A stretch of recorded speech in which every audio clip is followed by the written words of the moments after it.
We are going on air in now. Um, Hi everyone. Welcome to today's session. I My name is Cindy, and I have the absolute pleasure of being joined by our panelists today, Sheena and Doris, and Nikki will be joining us soon. So, before we start, the video I'd want us to watch, it's just 3 minutes that I feel like would help us set the stage for today's conversation. The video is by the legendary Simon Sinek of the Start With Why fame, and I feel like it would help us all get into the mindset of possibilities and the options that we have that will also direct the kind of conversations we'll be having during this meeting. So I'm just going to play it right now and enjoy it.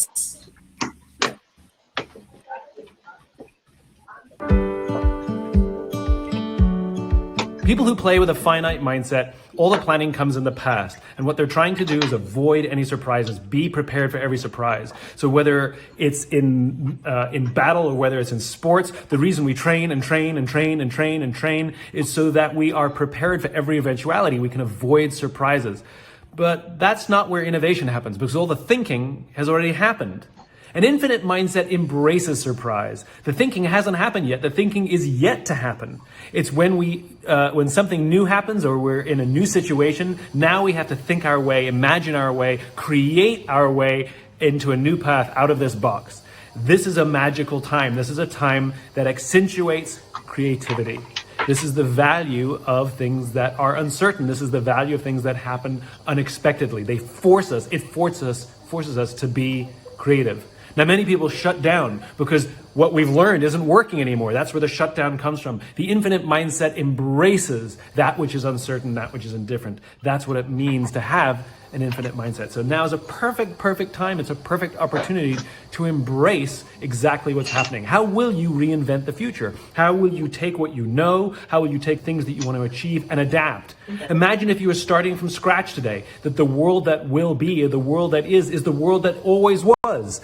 It's like a startup mentality, which is, forget how things were, what the plan was, but if you were starting from scratch right now, how would you bring your talents, your gifts, your entrepreneurial spirit to life? How do you leverage your relationships? How do you form relationships? How do we take care of the people around us? Which is another important point, which is the tenets of good leadership are more relevant now than ever before. It's always been important for us to check in on our people, make sure they're okay, be open to people checking in on us, and just being open and honest about how we feel. And now during these strange times, we have to reach out to our friends, not with a text, not with an email, but preferably with a phone call or a video conference, something where they can hear the tone of voice. I actually find phone calls to be even better than video conferences because we're not just looking at a screen staring at ourselves. Let's be honest, we look at ourselves. But actually, we can be completely present in the tone of voice that someone has on the other side of the phone, as opposed to pretending to make eye contact with them by staring at the camera or worrying about our haircut or looking at them, which is not really looking at them. Tone of voice matters. We can create human relationships that way. And so we should be doubling down on checking in with people. We should be doubling down with calling them one by one and saying, are you okay? These are the basic tenets of leadership. And to practice them now, when in times of stress and anxiety, hopefully we'll carry those good habits with us when we return to new abnormal. So congratulations to all of you. I want you to see the opportunity and the advantages in the world you're graduating into. Wish you best of luck, or as Dr. James Carse used to wish his students, wishing you bad luck, because that's when you're going to learn things. If everything goes right, you won't learn anything. So wishing you all bad luck, he said. It sounds weird, really weird to say, but wishing you creativity, innovation, and lots of deep, meaningful relationships. Take care of yourself, take care of each other, and congratulations again.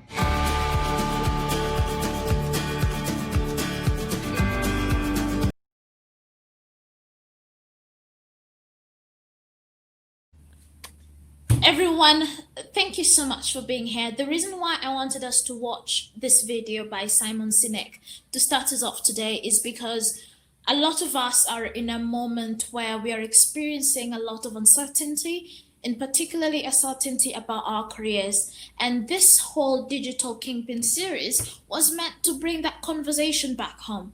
It was meant to help us move forward with a bit more confidence and a bit more insight and perspective into what is possible for us. So today, I just want to make a very quick introduction to the panelists that we'll be having today. And I am absolutely thrilled to introduce. And one of them will be joining us a bit later, an hour into this. Then we are going to start. They're going to also, what do I say? They're also going to introduce themselves, and then they can tell us why they are particularly thrilled about the future of work and the world of work. But before we begin, there are a few things that I needed us to talk about. So I, I want us to, first of all, I know it's the first time some of us are using Webinar Jam, which is absolutely cool. We are having a steep learning curve around here as well, and so is our panelists. So one thing perhaps that we could do is there's a reload button at the beginning, at the top of your screen. So in case you lose signal at some point, please just click the reload button and to bring you back here. Meanwhile, as we are here, you can just type hi and hello and say everyone and tell us where you're joining us from, and we're going to begin. So it is my absolute pleasure to begin by introducing Sheena. She is the UK Kenya Tech Hub Director. Doris is also in the room with us today. We're going to be hosting Nikki and finally Stewart towards the end of our call today. So Sheena and Doris, I can see Doris with her smiley face. Maybe you can say hi, then Sheena can start, and then we can move forward. We want this to be as interactive as possible. So if you have any questions at all, please type them in the chat box. I'll be sure to make sure that our very, very delightful panelists get to answer them. So, yes. Doris, you could introduce yourself, then Sheena can take over. Yeah. Yeah, hi everybody. My name is Doris Chelagaswige. I'm really, really excited to be here, and we will be catching up much later. I'll hand over to Sheena.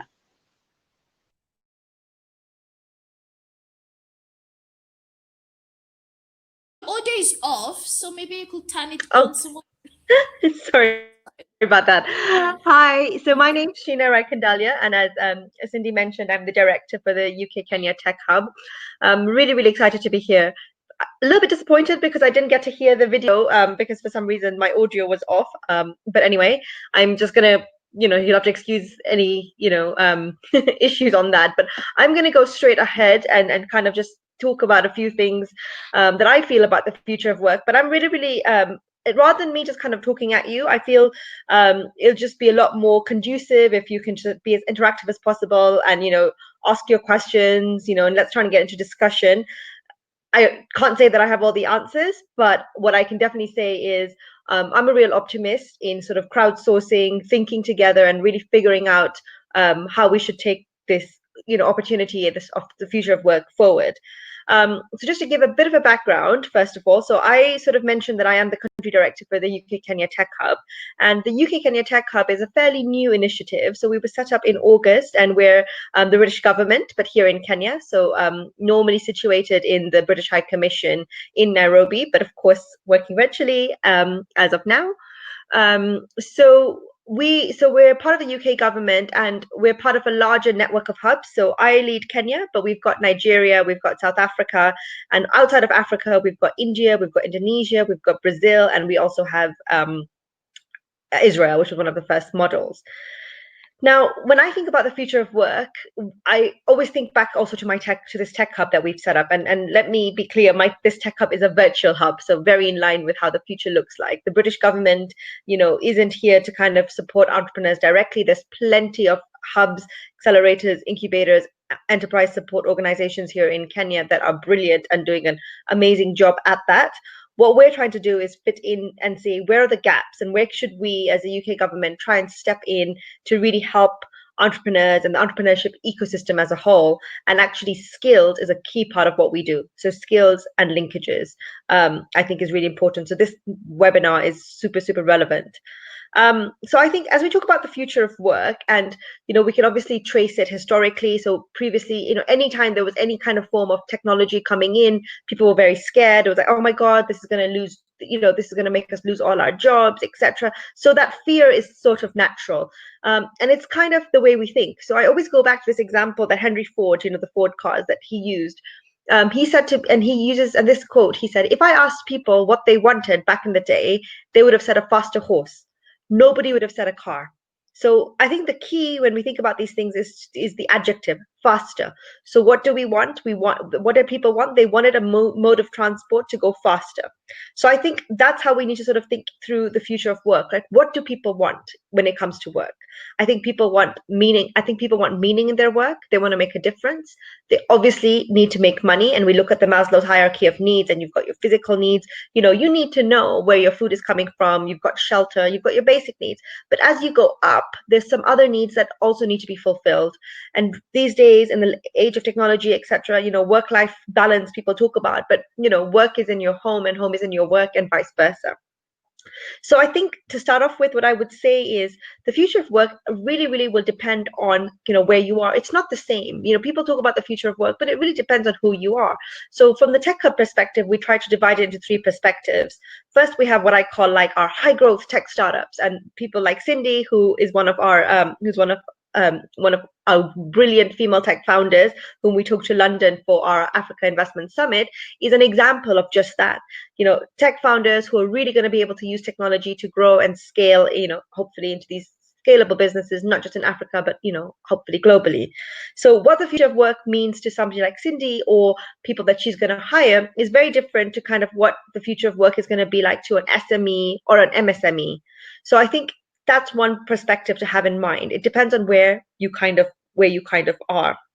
Now, based on that, I think what we've seen with COVID especially is that digital is going to be part of our conversation for the future of work, wherever we go now. So even if you're your MSME, you're your mama boga, and a lot of people have started doing this, right? Like, you're ordering your fruits and vegetables from your WhatsApp group.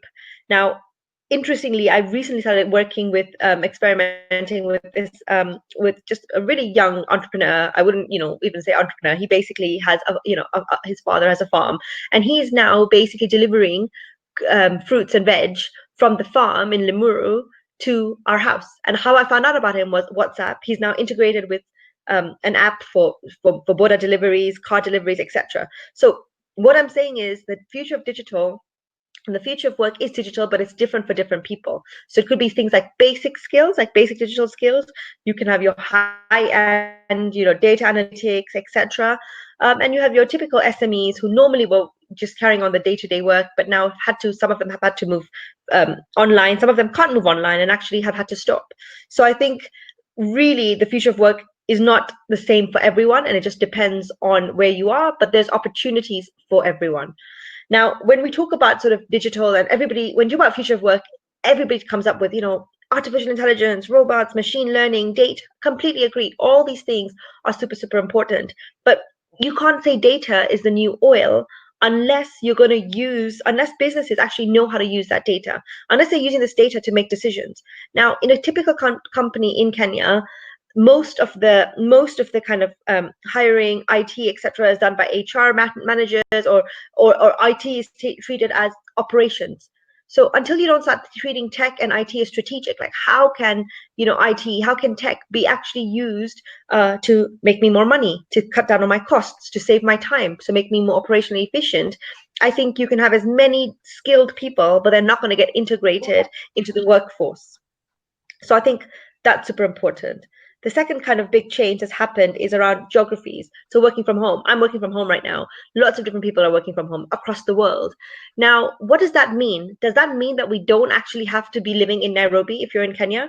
Does this mean that I can now move out to like Naivasha and further and work from home and then come in as and when I please? What does that actually mean for businesses? Does that mean cities are no longer as important? Does that mean we're going to see like wider clusters and declustered teams? Is that what the future of work looks like? Because back in the 90s, it was all about kind of centralized big corporations. Is the future of work actually more decentralized around different teams working together on sort of projects or tasks, etc.? We talk about the rise of the gig economy. Is that where we're going? And is, has COVID kind of sort of shown that that's possible? Finally, I think two more points. The third point I would say is in terms of new sectors. What are we talking at the moment? People are talking about sectors that have been hard hit, right? And as we talk about especially when you look at COVID, you think tourism, you need all of these sectors. The retail sector has been hard hit. But what are the opportunities that this has brought about? And I, in a previous webinar, and I keep talking about this now, but I keep talking about sort of agri-tech and agro-processing. I think one of the things that has sort of come up is people need to eat. We need to figure out a way to get food in a way that's not reliant on anybody else. So I think in the future we're going to see a lot more self-sustaining kind of agriculture here, and it's already happening with businesses. The COVID-19 hackathon that was hosted with the Ministry of ICT and Consitech, one of the winning solutions actually was talking about urban gardening.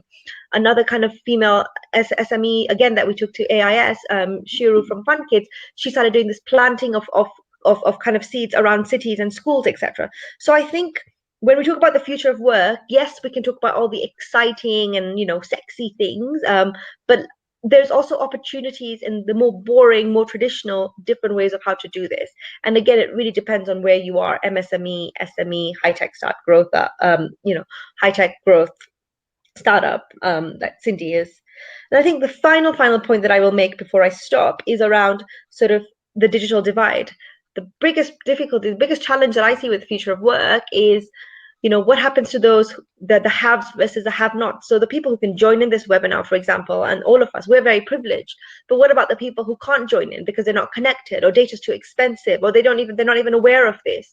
So what's really, really worrying is, if the future of work is all about digital, etc., how do we make sure that there's not such a digital divide and we don't, actually create the inequalities between those who have versus those who don't have? And I think in order to really, really push forward a positive future of work agenda is let's think about some of the big challenges, whether it's connectivity, last mile distribution, whether it's costs, and I think really, really sort of figure out what, what we can do to make the future of work positive for everyone. So I'll stop there, but if anyone's got any kind of questions, thoughts, comments. Thank you very much, Shina. And I'm just gonna hold you out there for a bit. You've brought up a number of very interesting points, and the Saranya we're in the comment box, she says she really likes what you've said, because for her as an individual in the conservation space, the future of work is when that industry is working hand in hand with tech people to strategically replace activities that emit a lot of carbon or pollution. In your experience, Shina, what are some of the very interesting ways that you've seen, traditional non-tech industries partnering with tech industries, and how can, just a regular person who's not a techie, like most of us mortals are not, how can regular people tap into that specific kind of space without having to learn how to be a master guru programmer? Agreed. No, very good question. And I think my answer to that is partnerships. You don't have to do it all. So I think as long as you know the basics, right? So if you attend a couple of webinars, read a couple of, notebooks, and I'll give an example for myself. So when I moved back to Kenya 5 years ago, so although I'm Kenyan, I was in the UK for 14 years and then I came back. And when I came back here, I started my own insurtech because I thought this is a huge opportunity, right? Like, insurance penetration in Kenya is 3.4%. Why are people not doing this? Is it a lack of information? And I was like, right, I can fix this. I'm going to set up an insurance comparison website, just like what I have in the UK. I'm not a techie by background. I'm the director of the UK Kenya Tech Hub, but my background, I was a lawyer in London for 10 years, so I'm not a techie. However, when I came here, I thought, let me try. And I tried to teach myself how to code. So I read a lot of stuff, and what I realized is I don't know how to code. I'm a rubbish coder. But what I did is find a partner who's good at coding. So you don't have to know everything, but know what you know and try and figure out what you don't know. And there's enough basic information for you to get a gist of, I don't know how to do this. Maybe somebody else does. So I think that partnership element is very, very important. And picking up on Sarah's point in terms of the environmental issues. And one the lack of travel, I think, has been amazing, right? Like the fact that we can see Mount Kenya and the air travel, and in that way it's shown that that's been a huge impact in terms of carbon emissions, but even basic other things that we've been talking about. So hospitals at the moment, the Ministry of Health, they're saying, are there ways where basically we can run solar powered hospitals? Now let's take that into factories. Now, I mentioned agro processing and value addition. I think one of the things that we need to be doing more of here is adding value. Did you guys know that we have amazing cashews here in Mombasa, but we send them to India for polishing and then buy them back? I mean, that's ridiculous. Why are we not doing this here? Now, imagine that we're doing this here as a business, but also using solar powered to run that small agro processing factory. Now, that's an idea that basically meets creating value, creating jobs, using tech, partnerships, and actually, tick, win-win, a new industry, a new job. And that's what the future of work should look like. These are the problems. What are the solutions that we should find? But techies and non-techies partner, that's what it is. A lot of the times I speak to techies and they're brilliant. And then when I try to tell them, please, explain to me your idea, and they just can't, and they just go into technical terms. I'm like, right. So literally I've sat down with people, I've said, explain it to me like I'm a 5-year-old. So non-techies, you have that skill. And techies, you have skills, so come together, and that's what we need more of. And most startups that have been successful have a combination, a diversity of skills. Absolutely, absolutely. I also like what you mentioned at the beginning of your conversation about the person delivering food to you in your place. Like for me, and it's a conversation we will have on our very last day on how regular people like us can jumpstart the informal economy by just partnering. If you know you are a bit more techy and there's a mama mboga somewhere or just a tailor somewhere and they do not have or they're not interested in the tech or digital marketing aspect, that combination can be quite powerful. And everyone gets money, our economies grow, everyone's income is exploding. And I feel like that's a future of work that we can all look forward to, particularly if we already know the opportunities that exist. So this conversation in general is about opportunities and what they mean for us. So I want to thank you very much, Sheena, for absolutely. Can I just say one more point that I forgot to say? So one of the things that I actually forgot to say is, we as donors, governments have a role to play in this, and a couple of things that we have done, and you'll hear more about it. You're gonna hear about it on the media. Right now, it's on my LinkedIn, so anybody feel free to kind of to check it. But two things we've done is we're creating a B2B marketplace. So if you're a business, and you could be your startup, your SME, whoever you are, and let's say you need suppliers, you need partners, etc. We've set up a website called jakua.com, and again, right now it's not live yet, but people who want to register, feel free to register. It's going to be a one-stop shop where businesses can do businesses with each other, but also have access to information, just the kind of information that you're talking about. The content will curate it from everywhere. That's one. And the second thing we're doing is a gig economy portal. So as you guys said, a lot of you people are going to be in the gig economy, right? Working on projects, working on this. What is the difficulty with gig economy? My insurance, my health, my perks, my laptop, my phone is tied to my job. Once I lose my job, I lose all those things. So what we're trying to do is create a portal where all your benefits, your insurance, your health, education, phone, laptops are actually tied to you individually. So that's going to be, it's called Perks, and watch this space and register again, because those two things are coming soon to help basically this new future of work. But that's it for me. Absolutely. That's a future of work that's exciting as hell. So as soon as it is launched, Sheena, you're going to have to hook me up so I can hook up everyone who's all the amazing people who signed up to today's call. Definitely. Okay? If anybody wants early access to sign up, please do. So very open. Thank you very much, Sheena. If anyone has any questions or comments, please type them in the chat box and we'll get back to them as soon as we can. So right now, I'd like to introduce Nikki. She's joining us in from South Africa. Nikki, I'm going to give you a chance to introduce yourself. And if you can just unmute yourself, turn on the video so that people can see your very, very wonderful face. Nikki is the author of, Nikki, I know the name of your book because everyone keeps wanting it. Disrupt Yourself or Be Disrupted. Wonderful. Nikki, so can you hear us? Are you in? Yes, I think I'm having a... Can you hear me? Yes, we can absolutely hear you. So maybe if you turn your video on and turn your video on and so we can see you, I guess. I'm trying to do that. Okay. Okay. Okay, so as you're working on that, perhaps you could be telling us a bit more about this. I know there's a bit of a steep learning curve here when it comes to using Webinar Jam and all the other new webinar tools that we have right now. But if you could, Exactly. yes, This is completely different from what I saw the last time, so oh, I'm not sure it's what I'm fine. missing right now. It's fine. So yeah, you can go on. We can hear you. I'm going to put my face somewhere in the corner there, so that people can, see something. And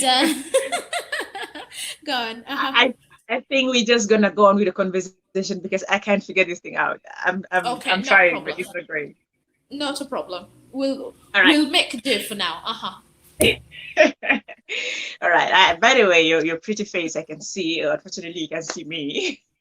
And so, my greetings to everyone who is on the webinar today. My name is Nikki Verd. You guys had an interesting spelling of it on your flyer. I was like, oh my gosh, she still can't get my name right. I'm Few so people do get sorry. it. Few people get it right though. They're always like Verde, like I'm from a Cape Verde. But anyway, that's just beside the point. So I'm quite excited to be part of the webinar today. And as Cindy has rightly said, my name is Nikki Bird, and I am the author of the book titled Disrupt Yourself or Be Disrupted. And right now I'm being disrupted by this new platform, and I have no idea how to go around it. So disruption for me that I have written about in the book, it's, for as long as we can remember, disruption has always been aligned to new business models that come into the marketplace and disrupt the marketplace. But I took that same concept, which is not being applied to a new business model that comes into the marketplace, but that we should take that aspect of disruption and apply into our personal lives, where you are looking at where the world is going and you are asking yourself the hard questions. Is the industry in which I am now still going to be viable in the next 5 years? Is what I'm studying in school now still going to be viable in the next 5 years? Is the course or certificates I'm currently holding on to, is it going to be viable in the next 3 to 5 years? Those are the kind of questions you ask, and then you disrupt yourself. If you see there's no future in what you're currently doing, then disrupt yourself. Otherwise, you will get disrupted because there is really no neutral ground where you can, have some sort of a safety net and said, you know what, this thing is going to blow over and I'll be fine. No, it's either you are the one disrupting or you are being disrupted. And my book actually came from a personal experience. I've told the story a million times. It came from a personal experience where I got retrenched and I did not see it coming. So that was just the beginning of disruption for me. And someone else did that to me. My company did that to me. My boss did that to me. I had no say, and that is why I was hit so hard. I was devastated. I was completely broken by that experience because I did not see it coming and I didn't know what the future holds for me. So disruption happened for me, and then I realized that if I had been prepared for this, because I thought I was young, I thought I'm just starting out in my career, this can't happen to me. I thought that retrenchment happens to all the people, that's how my mind was working. And so I was completely unaware. So it took me completely unaware. I had plans for the future, plans for 5 years with the same organization. Even my boss used to tell me about plans for 5 years, but when push come to shove, I was pushed out without even considering those plans, and the contract with no permanent employment contract we signed. So there's nothing like permanent employment. In the days in which we are living now, there's nothing like job security. And, I like the conversation around the future of work because I believe that the future of work is not going to be what we have been told before by our parents. The future of work is not going to be the idea of you go to school, you get a certificate, and you get a job. That is completely changing. And the shift is happening right now, So the conversations that we are having right now, they are quite interesting, and I'm quite excited about the conversation because the future of work for me is not going to be about jobs. Whatever you decide in the future is work for you, is going to work out for you, because for so long, many people always attribute work to having a job. But now work is going to be anything you can create. Work is going to be anything you can imagine. Work is going to be anything you can decide. It is no longer going to be something. Work is not longer going to be something someone gives to you. Work is going to be something you create. Work is going to be something that you decide, okay, now I am going to become this, I'm going to become that. I'm going to try my hand in this, I'm going to try my hand in that. That is going to become work for you. So the future of work is not jobs, but there will always be work, because work is something we create. A job is something we are given.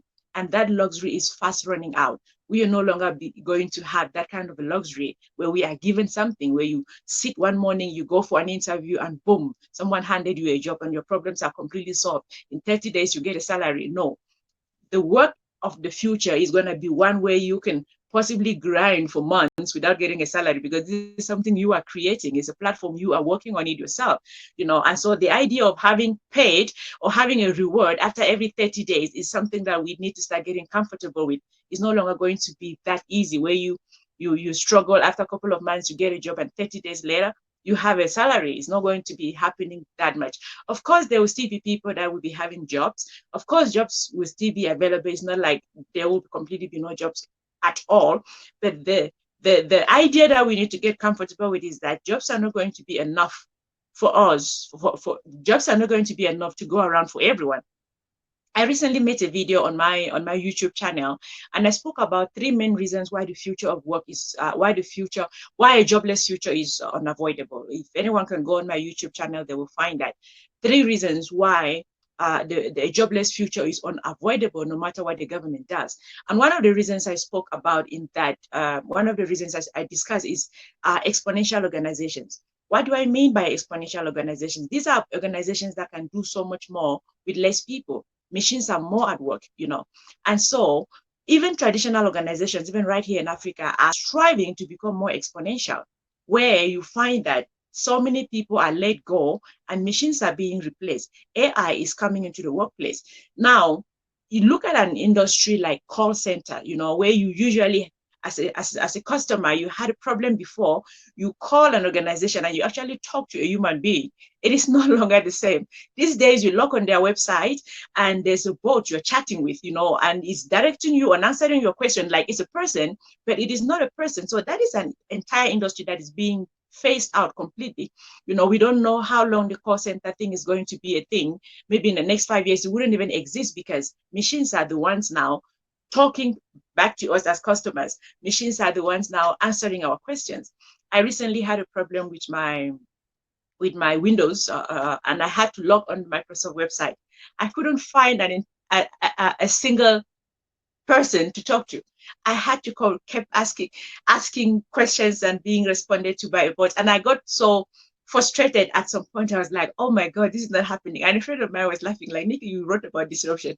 Get used to it. This is the life. You're not going to talk to a person. There is no person. Even when I finally got hold of their customer care line and called, you're still talking to a machine. You're not talking to a person.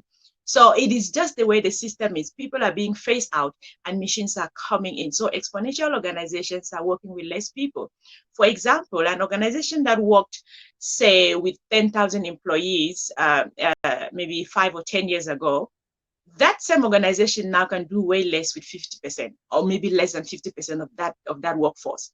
Why? Because machines are at work. AI is taking over, digitization. A lot of processes are being digitized. And one key thing, I think before the conversation we had last time was before the COVID-19 really hit hard like it is now. And one thing we are seeing is that COVID-19 is driving digital transformation at a rate never seen before. It therefore means that even organizations that would never have gone online, never gone digital, never have considered certain processes to be done, remotely, they are being forced to embrace digitization because of COVID-19. They don't have a choice. It's either they do that or they risk, being crushed. And the more organizations are embracing digital or doing things digitally, the less human workforce they are going to need, because the processes go online. It therefore means I don't need to interact with the person anymore. I can go online and get things done by myself. So the message that we are having about the digital economy is that we all need to learn the basics on how we can plug ourselves in this economy, rather than waiting that someone is coming to save us. there is no savior. It's sad to say, but there is really no savior. No one is coming to save us. And we need to get very comfortable with the idea that the future of work is not jobs, but there will always be work in the future. And it therefore means you roll up your sleeves and you get to work. You start creating something for yourself.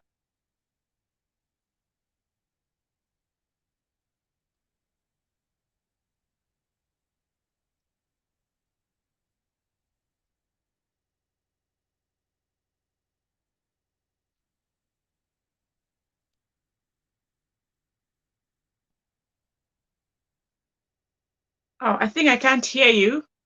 I'm muted or something. Can you hear me?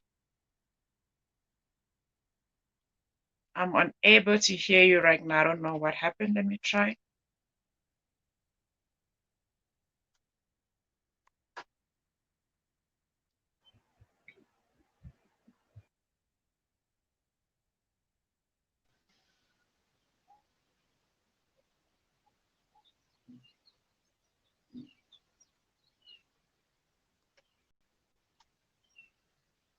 Oh, sorry. Oh my God. Sorry. Ooh, I did not switch my audio on and I am feeling very disrupted right now. That's okay. I thought I was the one who did whatever. So yeah, cool. I'm glad to know it's not from my end. Oh my God. I am very thoroughly embarrassed right now. But anyway, this is what I was saying. You said some very powerful things there. You said that the future of work is not about jobs, it's about what you can create. And you've also said that a jobless future is inevitable.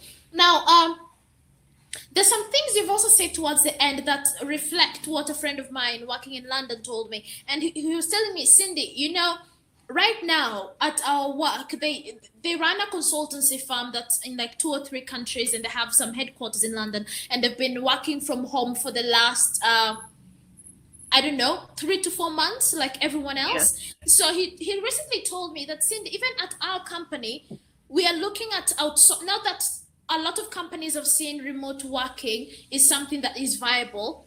So guess what companies are doing? They're not going to be paying London prices if they can get the same service for someone living in Nairobi or South Africa, and they're paying the person Nairobi or South African prices and whatnot, right? So there's a lot of work that's going to be outsourced to other people, yes, which means that we can't attach our future to specific companies, perhaps not even specific industries. But there's something I want to throw back to you. You see the way you felt frustrated when you were trying to chat or get solution, and you kept on getting a boat, right? And it's the same frustration that people in self-service supermarkets have faced, right? Yes. Where supermarkets, I think it's one of these Whole Foods, Amazon things where you just walk out, then your card is automatically charged because it's in your pocket. And sometimes people want another human being to talk to. So do you feel like there will be a time where, after all this robotics and automations is done, now having human beings as your talent is going to be an upper hand, for example? Do you feel like there'll be a revision to the future, like after this phase, then people are like, tech, robots, then at the end of it all, nobody wants to talk to a bot anymore, someone wants to talk to a human being, and now that will be the new future? Do you feel like that will be it? And another question I also want to ask is, what do you feel like the skills of the future then are? What would you say then are the skills of the future, in your opinion? Okay, great. The first question, I would say, even right now, I don't think people enjoy talking to bots. I don't. So the human element is quite important. But nonetheless, when it comes to bots and the human element and all of this, I think businesses are looking at things. They're not looking at things from an emotional point of view, and they're not looking at things from a logical point of view. They're looking at things from a business perspective. What makes the most business sense here, and what is it that is going to, create some sort of maybe profit for the organization? I think that is what businesses are looking at, because if they could talk to customers, I don't think any customer would say, no, I prefer bots to a human. I don't think anyone would say that. So these are not like times for making logical decisions or making, logical, like I've already mentioned, but it's about things that make sense from a business perspective. because with COVID-19 now, when a bot is at work, you don't have to be worrying about it catching COVID-19 or COVID-19 catching a bot. It doesn't happen. But with a human being, an organization now constantly have to be worried about these people getting sick, at work. And so hence the more people are embracing these machines. And one of the things I really expanded on in the book is that robots don't go on strike. Robots don't get sick. They can work 24/7. They don't go on smoking break. They don't go on tea break. Here in South Africa, tea break is you go to offices and people have their tea break and they won't even pay attention to you until that is over, So robots can work round the clock. And so when it comes again from a business perspective, from a business point of view, you will see this is why organizations will embrace robotics and machines more than they will embrace humans. Because even the CEO himself, I don't think he wants to be talking to a boss. He wants to talk to a person. However, that being said, this means that the skill of having an ability to interact with person will be a skill of the future that each and every one of us should strive to have. Should embrace and learn and hone on it. Your ability to interact with people, your ability to talk to people. If your business can stand out differently, on how you relate with people, I think that is going to be an advantage in the future. So that is the way I see the future on that. I don't think it's going to completely be like a reverse way it comes back to humans. I don't think so. But it's just that we humans will be forced to get comfortable talking with these bots because it's where the future is going. And I don't see it being reversed anytime soon. I really don't see that, sadly. So I wish I did, but I don't. Maybe it can, but I really don't see it happening. Because from a business perspective, it makes more sense for the business to adopt that than to adopt humans. Thank you. There's a question someone asked, Kafu. I don't know if that's how someone pronounces your name, Cafu. If I am butchering it, apologies in advance. So Kafu asks, what opportunities are available for creatives in the digital industry? In your opinion, what would you say opportunities that are available for creatives in the digital economy? I think that there are a lot of opportunities. It's just that sometimes people are still being held back with the mindset of brick and mortar, right? Because right now, even for me, with the, my industry is being disrupted like heavily right now, being heavily impacted by the COVID-19, which is, of course, conferences and the hospitality industry and things like that. Everything is coming to the digital space. So I had to sit down with myself and ask Nikki, what next? Okay. And I realized that as much as I have spoken about digitization and written lengthily on disruption and all of this, myself, I was not even that much into the digital space. And I remember 2 years ago, maybe more than 2 years ago, the audience that I have on Facebook, they constantly kept asking me, Nikki, why don't you start a YouTube channel? And I gave 1,000 reasons why I could not start a YouTube channel. I was like, no, the place I live is very small. I don't have a space to set up a studio. I don't have the resources. I don't have a camera. And I don't see myself sitting and talking to a phone in my room, which is what I'm doing right now. So I gave myself all of these reasons. But then as COVID-19 happened, I realized my message is still relevant and I cannot sit and waiting for the world to come back to some sort of normalcy. I need to find a way to plug myself into the digital space.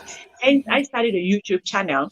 One, for a couple of reasons. One is that my brand will not die, while my brand doesn't get buried with the COVID-19. Post-COVID-19, somehow the Nikki Bird brand will still be there because the digital is trying to leave the digital to keep me alive, to keep me afloat. So that is one reason I started that. Secondly, I wanted people to still be able to get the same message they would get at the conference, Now, hence, they have to get it digitally. And so for other reasons, where it has to do with maybe money, earning money and all of that, or being able to sell other things via the channel.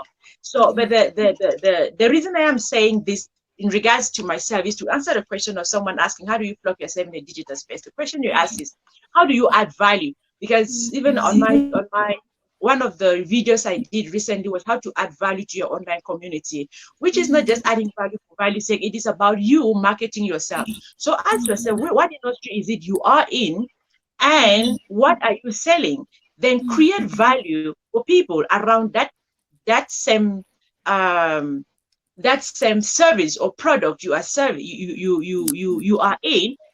on your platform, on the digital platform. It could be Facebook, it could be LinkedIn, it could be YouTube, it could be Instagram, it could be whatever. But make sure you are there active and you are providing value to your community. That is you taking advantage of the digital economy, being able to sell, even though your business can still be very much in a physical location, but you are providing value to your online community so much that when they need a particular solution for a problem, which is what you are solving, you are the person they will call, you are the person they will come to, because I have been active online and I have been providing value to my community. That is how I get to be noticed, and people get to invite me even for webinars to come and speak and to come and provide more value. So that is one aspect in which we can look at the digital economy. It is not just going there, say, okay, I have a website and I'm selling ABC, they come and buy. No, you have to approach it differently. Provide value to your online community. Make sure you provide, the focus should be on you providing more value to your online community. And whatever is it that you are selling, whether a product or a service or whatever it is, it can be digitized. Anything can be digitized. So I heard a story. I heard a story of a plumber who fired his PR team and started a YouTube channel teaching people about the basics of plumbing, teaching people how to DIY certain things about plumbing in their homes. His business exploded in a year from that channel, because now people get to watch him. Things that they cannot DIY by themselves, he is the person they call. His business is the one they call to come and get it fixed. But he decided, you know what, my PR team is not doing the kind of job I want. I am going to do this myself. And he started a YouTube channel providing so much value to so many people that can DIY certain things in their homes by themselves. And his business had a triple turnover because he decided to plug himself. Even though his business, like plumbing, you'll be thinking, how can someone digitize plumbing? But that is the way he did it. How can someone in plumbing take advantage of the digital economy? Those are things some people cannot imagine, but he did it. For example, you could be a car mechanic, someone who is fixing cars. Take that business online, provide value to your community about how certain things can be DIY. You can do that using video or using infographics or taking pictures and showing people this is what you can do, this is how you can change oil, this is how you can change your tires, and all of that. That is how you digitize what is it that you are doing or what industry is it which you are. For other creative, it could be things like photography or writing. For like me, I'm more of a writer as well. Find out platforms where you can maybe monetize your writings. Medium is one of those platforms. You can monetize your writings, write articles and post them out there, and you get paid for those articles. You can start a YouTube channel and create visual content where as you grow, you get paid from that. So those are some of the advantages. You can sell things, you can start a website and sell things from your online, from your website platform, whatever it is, even photography, you can start all of that as a creative so that you write content around that. When people search on Google and you come up, that is how they get to call you, that's how they get to interact with you. So there are so many opportunities online that I cannot really mention all of them right now. But for those who are willing to learn more about how to find these opportunities online, you can check on my YouTube channel. You'll find a video titled "How to Provide Value to Your Online Communities," which is basically marketing in the digital economy.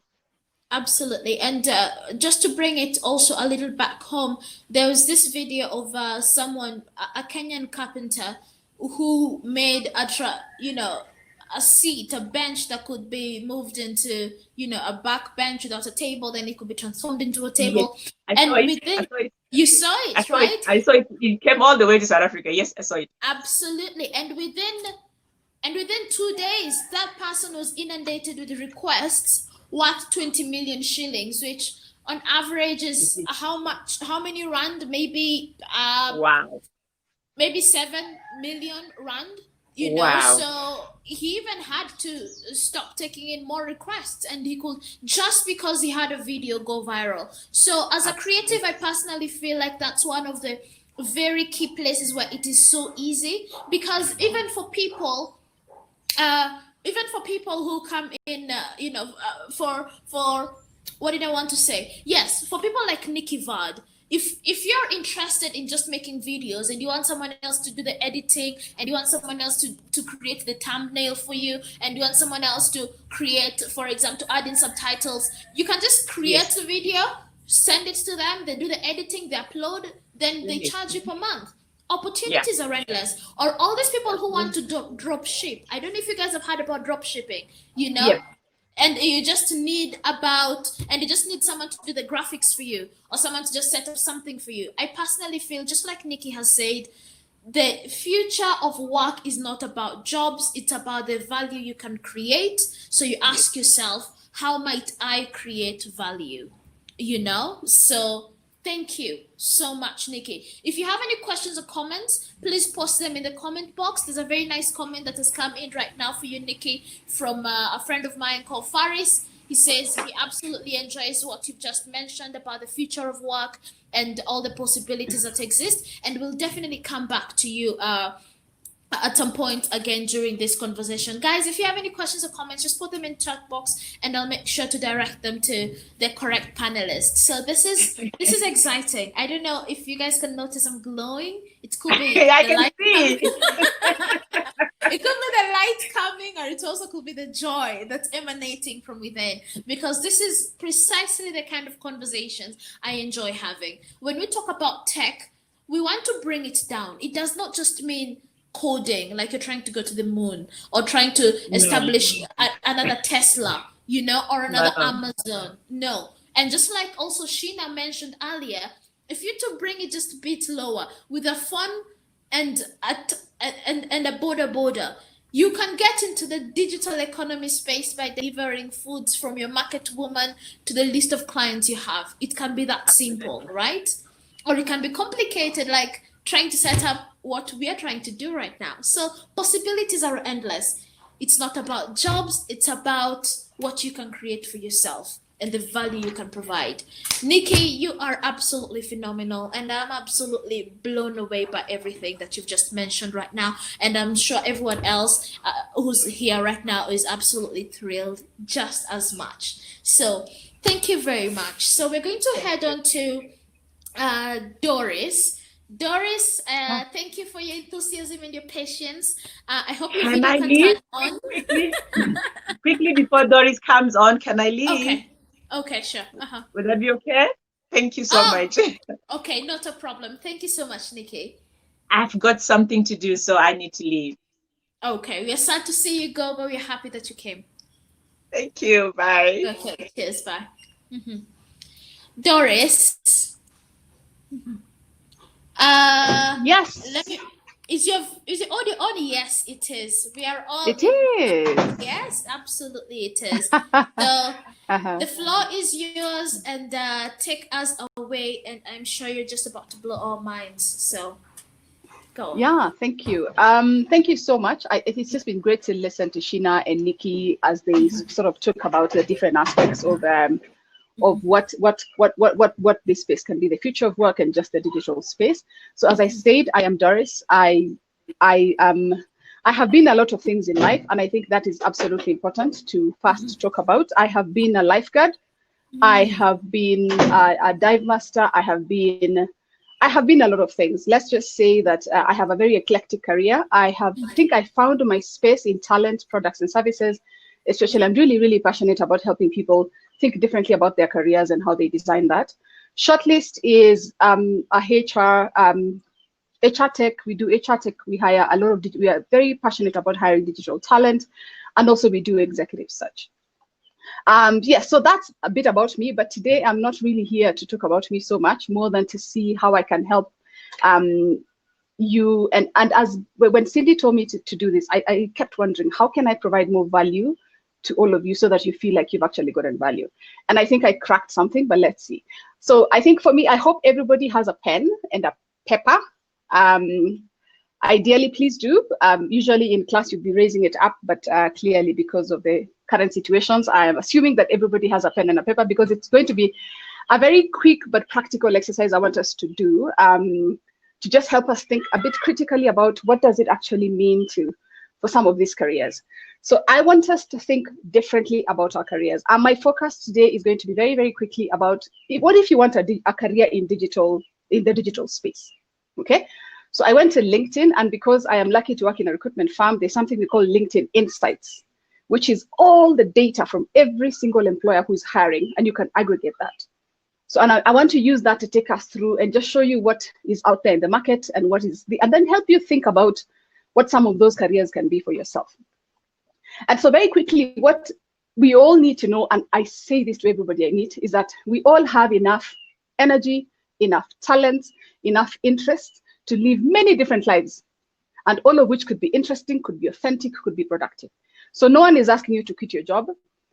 Even if you have it and it's frustrating now, it's fine. You can live another. So let's try and create a whole different life today. So my first question to you is, how self-aware are you as a person? And if you're not, I will send Cindy this slides, and then she'll share with you some of the places where you can actually get a bit more self-aware, because it's important. We have a very good courses at Shortlist. You can do the Enneagram assessment. There's a lot of tools that you can use to just get self-aware. The reason why I want you to be self-aware is that you need to know, are you a critical thinker? Are you a creative thinker? Or are you a logical thinker? Those are broadly three different types of thinking. So logical is when you, logical thinking are the analysts, the data people who very, very logical in their thinking. Creatives are us who think with ideas. It's like your thinking is almost like you have a movie in your head as you think about things. And then critical thinkers use objectivity and a bit of subjectivity to come to a logical conclusion. Okay, so think about who you are. Are you a logical thinker, critical thinker, or a creative thinker? And write something down about those three. Okay. Something else I want you to know about your career is that you're here now, and it's fine. Like, it doesn't matter where you are in your life. It's okay where you are now. So let's first accept that regardless of COVID, regardless of everything else, I am here. How can I work from here moving forward and not try and wonder, how else do I go? The next thing I want you to do is, I want you to imagine that the career you have now, even if you're in school, the thing that you're passionate about is redundant and is no longer possible. So you've been told that thing that you love, out. And the only careers available are 5, and they're in the digital space. Okay, and these are the 5 top careers that I picked out from LinkedIn Insights. Okay, and those careers are, and feel free to write them down because they're very important. 1 is a digital marketer. 2 is a product marketing, product management. The other is design, programming, and finally data science. So think about those 5, and then I'll give you a bit more data into each of them to help you make a decision as to if your job was no longer possible and you're only given those 5 options, which one would you want to take, based very importantly on your own skills and abilities. So it's not the most romantic one or the one that is most rare. It's what can I do? And when I do it, I will get into flow. I will really, really flourish as I do it, right? So let's look at, for example, digital marketing. So if you look at digital marketing, when I went into LinkedIn Insights to look at digital marketing, so what we all know digital marketing is where we use digital marketing to responsible for all the digital channels, generate leads, and build awareness. So I went into Insights. I noticed that Upwork, Safaricom, Equity, ICT, and KCB Bank are the ones who hire digital marketers the most. Skills that are needed is, and I'll share this with all of you, you need to be able to know web design, a bit of digital media, a bit of graphic design. So if you're a creative thinker, this is really cool. A bit of ad serving and maybe search engine optimization. In terms of salary, and this I know because, hello, Shortlist, and just being a recruiter, it pays, and when I say salaries, I'm thinking from 2 to 5 years experience. So if you want to be a digital marketer, you'll pay anything from 80,000 to 250,000 shillings if you have 2 to 5 years solid experience. You will notice I will always say 2 to 5 because your first 2 years is really, really learning. You start generating when you cross that. So that's one. So if you want to be a digital marketer, that's the one. The other one is to become a product manager. So product manager works closely with engineering teams, with sales and marketing to figure out how to make a product come to life and be delivered to clients and actually make it have value. All right. So again, in product, it's one of those really, really, really sought after roles that when you think about it, you think a lot of them have MBAs because it's not really a technical role, although in some organizations it's very, very technical. So product manager, again, in Kenya is very filled by, again, Safaricom, Coop Bank, we have Huawei, we have CarePay, Turnkey Africa.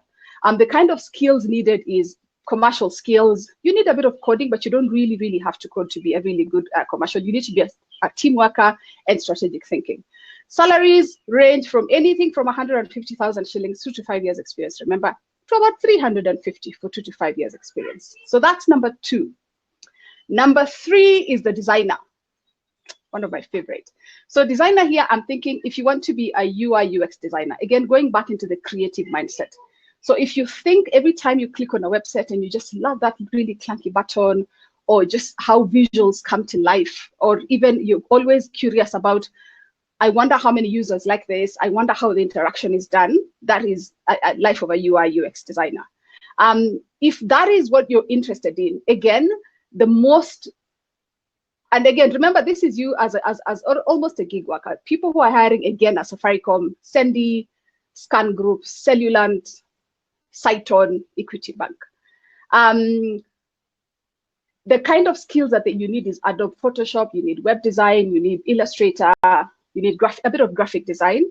In terms of pay, you're looking at 2 to 5 years experience, 120 to 250,000 shillings. Again, 2 to 5 years experience, right? Questions will come later, all right? And then the other one is the life of a programmer. So again, a programmer, you're looking at design, development, and maintenance of, and we all know this, so a coder. If you want to be a coder, what does this look like in terms of currently in Kenya? People hiring that is Andela, Safaricom, Upwork, Microsoft, a lot of freelancers and eclectics. The skills that are required, fastest growing skills is backend development, full stack, front end, and a bit of data science. Companies looking for programmers, the highest is higher education, hospital and healthcare, for obvious reasons. We have stopped schooling, that life has stopped, and healthcare, obviously. All right, in terms of salary, you're looking at anything from 150,000 shillings to 400, from 2 to 5 years experience, depending whether you're just a full stack, front or backend developer. Last but not the least is a data scientist. So if you're thinking, I want to be a data scientist in this life that I have been given, that I have not been given a choice about, what does this look like? First of all, it is the most sought after career at the moment. When I asked the recruiters we work with, how much does a data scientist earn with 2 to 5 years experience, they told me they're not even there. Why are we talking about something they're not there? It has increased by 100% in the last 1 year.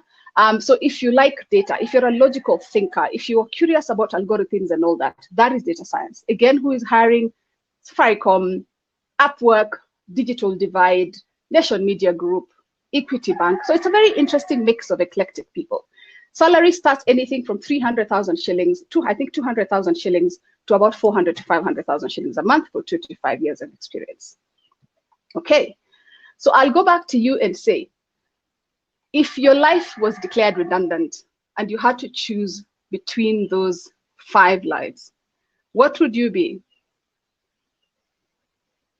I'm curious to see what people write, see whether you can try and pigeon yourself into one of those.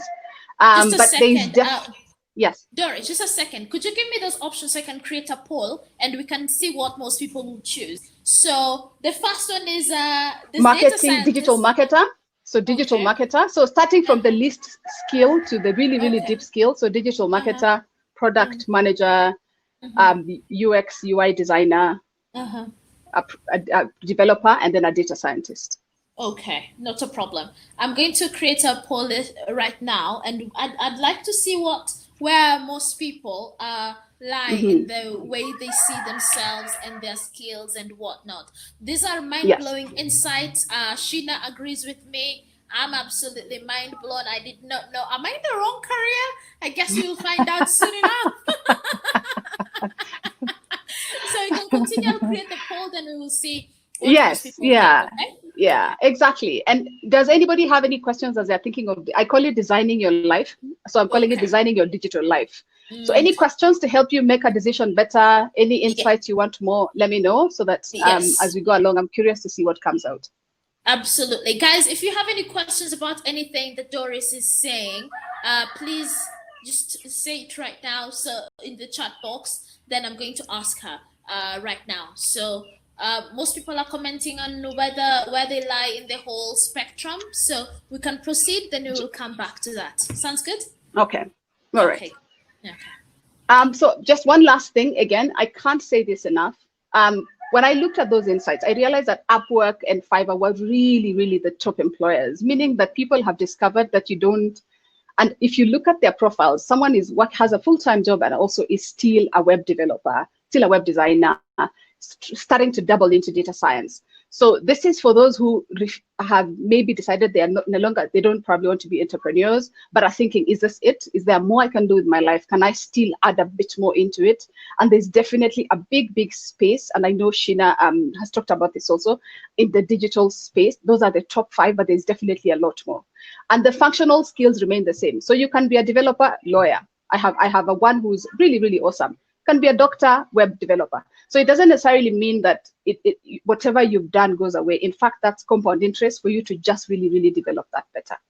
Yeah. So I think, Cindy, that's it from me, unless there are any questions. I'm curious, and then you feel free to ask me any questions to help that. Okay, just 1 second. Kathy's asking, I want to be a data scientist already, or she's saying, but I feel like I'm more of a creative thinker. Hoping Cindy will share the article and links mentioned earlier for self-awareness. And Stella is asking, what are some of the skills that data scientists needs to have? All right. Okay, so I'll share a lot of the material that I've used to just help you guys think about this. But definitely data science is a mix of computer science. It's a mix of a bit of programming. It was programming, computer science, and statistics. So the rest of us who maths and stuff was not necessarily our best subject, we might stay away from those big monies, but it's definitely something you can create. I think our school system also is not helping. So that's why I say also create self-awareness much. I'll give an example of myself. I did a degree when I was in university. I really hated maths. I couldn't. I hated statistics. I did my master's 2 years ago. I did a master's in science and I majored in statistics and I aced it. I got a distinction. But if you had asked me before, I'd probably have said, oh, I don't think I can do that. So again, I repeat that as you continue with life, be more self-aware, check who you are, how you think logically, and there's a possibility that you actually are good. It's just that our school system is not actually bringing that in you. Yeah, I hope that helps. But I will send this information to Cindy and then she'll send to you guys. Joseph has so many careers. I know I said we have all many careers, but man, are those 3: digital marketer, product manager, data scientist? Okay, yeah.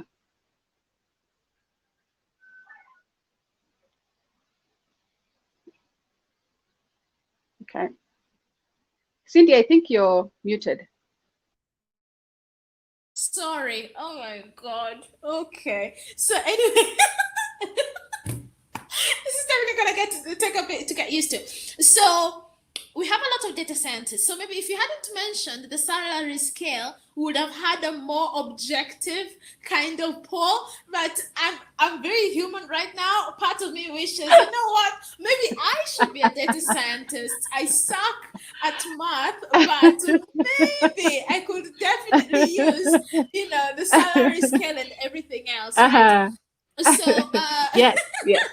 So, but the journey to data science is really, and someone has asked that question, sorry. So you start with data analysis, which is really, really basic. Then you go into data engineering. By the time you become a data scientist, my goodness, you're the it. Like I can count how many are there in this country, and they demand anything they want. So it is a journey that you take, but it's definitely worth it. Yeah. Okay. So a data analyst and a data scientist, those are different. That's what Kabinte is asking. Yes, completely different. Yeah. Okay, so for you to be a data scientist, you have to be in the analytical, mathy, nerdy type of thing, or do creatives, flamboyant, and nerdy people like myself have hope?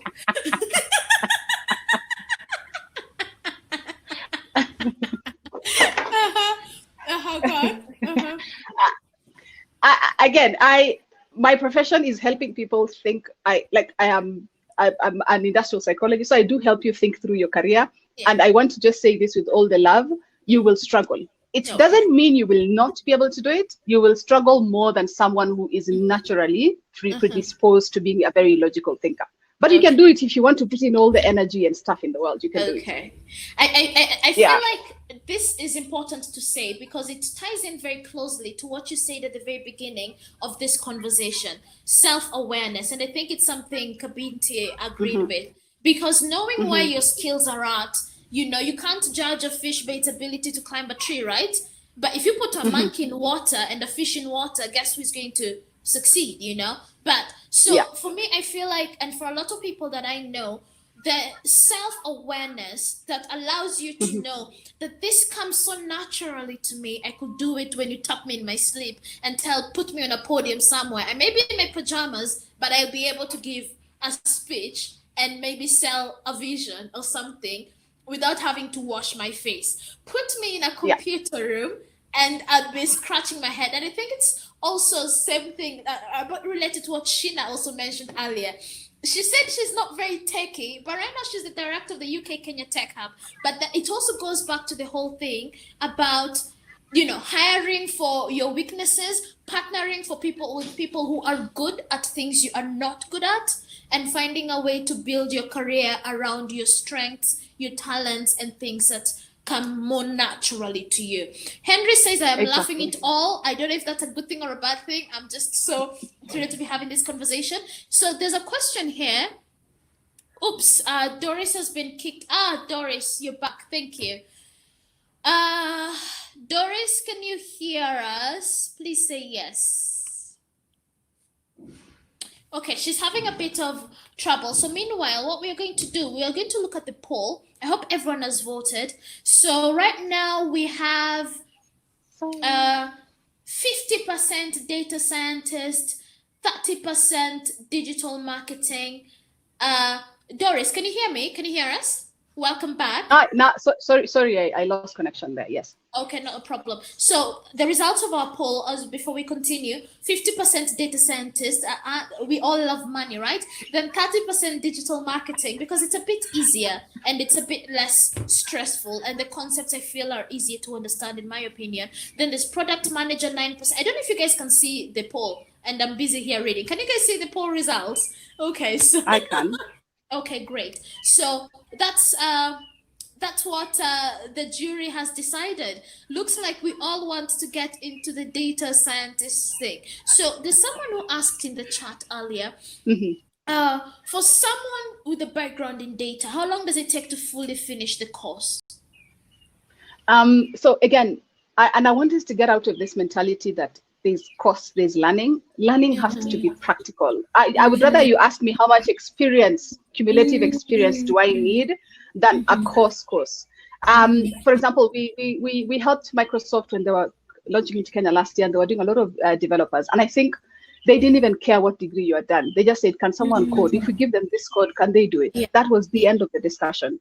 Yeah. And that's how I want us to change our mindsets into what practicals can I do? What experiences can I learn? How can I prototype and learn every day and test this to a point where I am good at it? Because the thing about being practical is that every time you find something you're struggling with, you will go and learn that and come back. So you'll go to Code Academy, learn that. But if we have this mentality that we have to go to school and then we miss the real practical hands-on experience that is required for actually all these digital skills that we are talking about. Absolutely. I find that extremely insightful, and I feel like it's something a lot of people, especially in the tech space, would relate with. A lot of us, our schools, our colleges, our universities are not teaching us things that we are actually doing right now. I mean, people who know me know I went to law school. They don't teach you how to host webinars like this. Certainly, they did not teach you anything about webinar jam, right? That's why I'm struggling, you know. and a number of other things that, and it's something that I told people. Maybe there's some people here who subscribe to our newsletter, and it's also part of the conversation. Nikki and Shina contributed way earlier. I hadn't met you, Doris. You could have really fit into that conversation. The thing is, the ability to know how to learn and to learn fast, increasing your capacity to learn and your level of curiosity, for me, I feel like has been the absolute superpower that has allowed me personally to grow into, and doing what we do right now. And even when I'm looking for someone to hire, I've never asked anyone, what did you do in college? It becomes absolutely irrelevant. I want to know, what have you taught yourself of the last 3 months, of the last 1 year? What can you show for your period here that you have? And Stella says it quite rightly. Schools and colleges teach definitions. Absolutely. Absolutely. So Kafu and Imelda have very good questions. So Kafu asks, gives us the pointers that we can build the skills required through digital space. And Imelda asks, I need help in thinking through my career.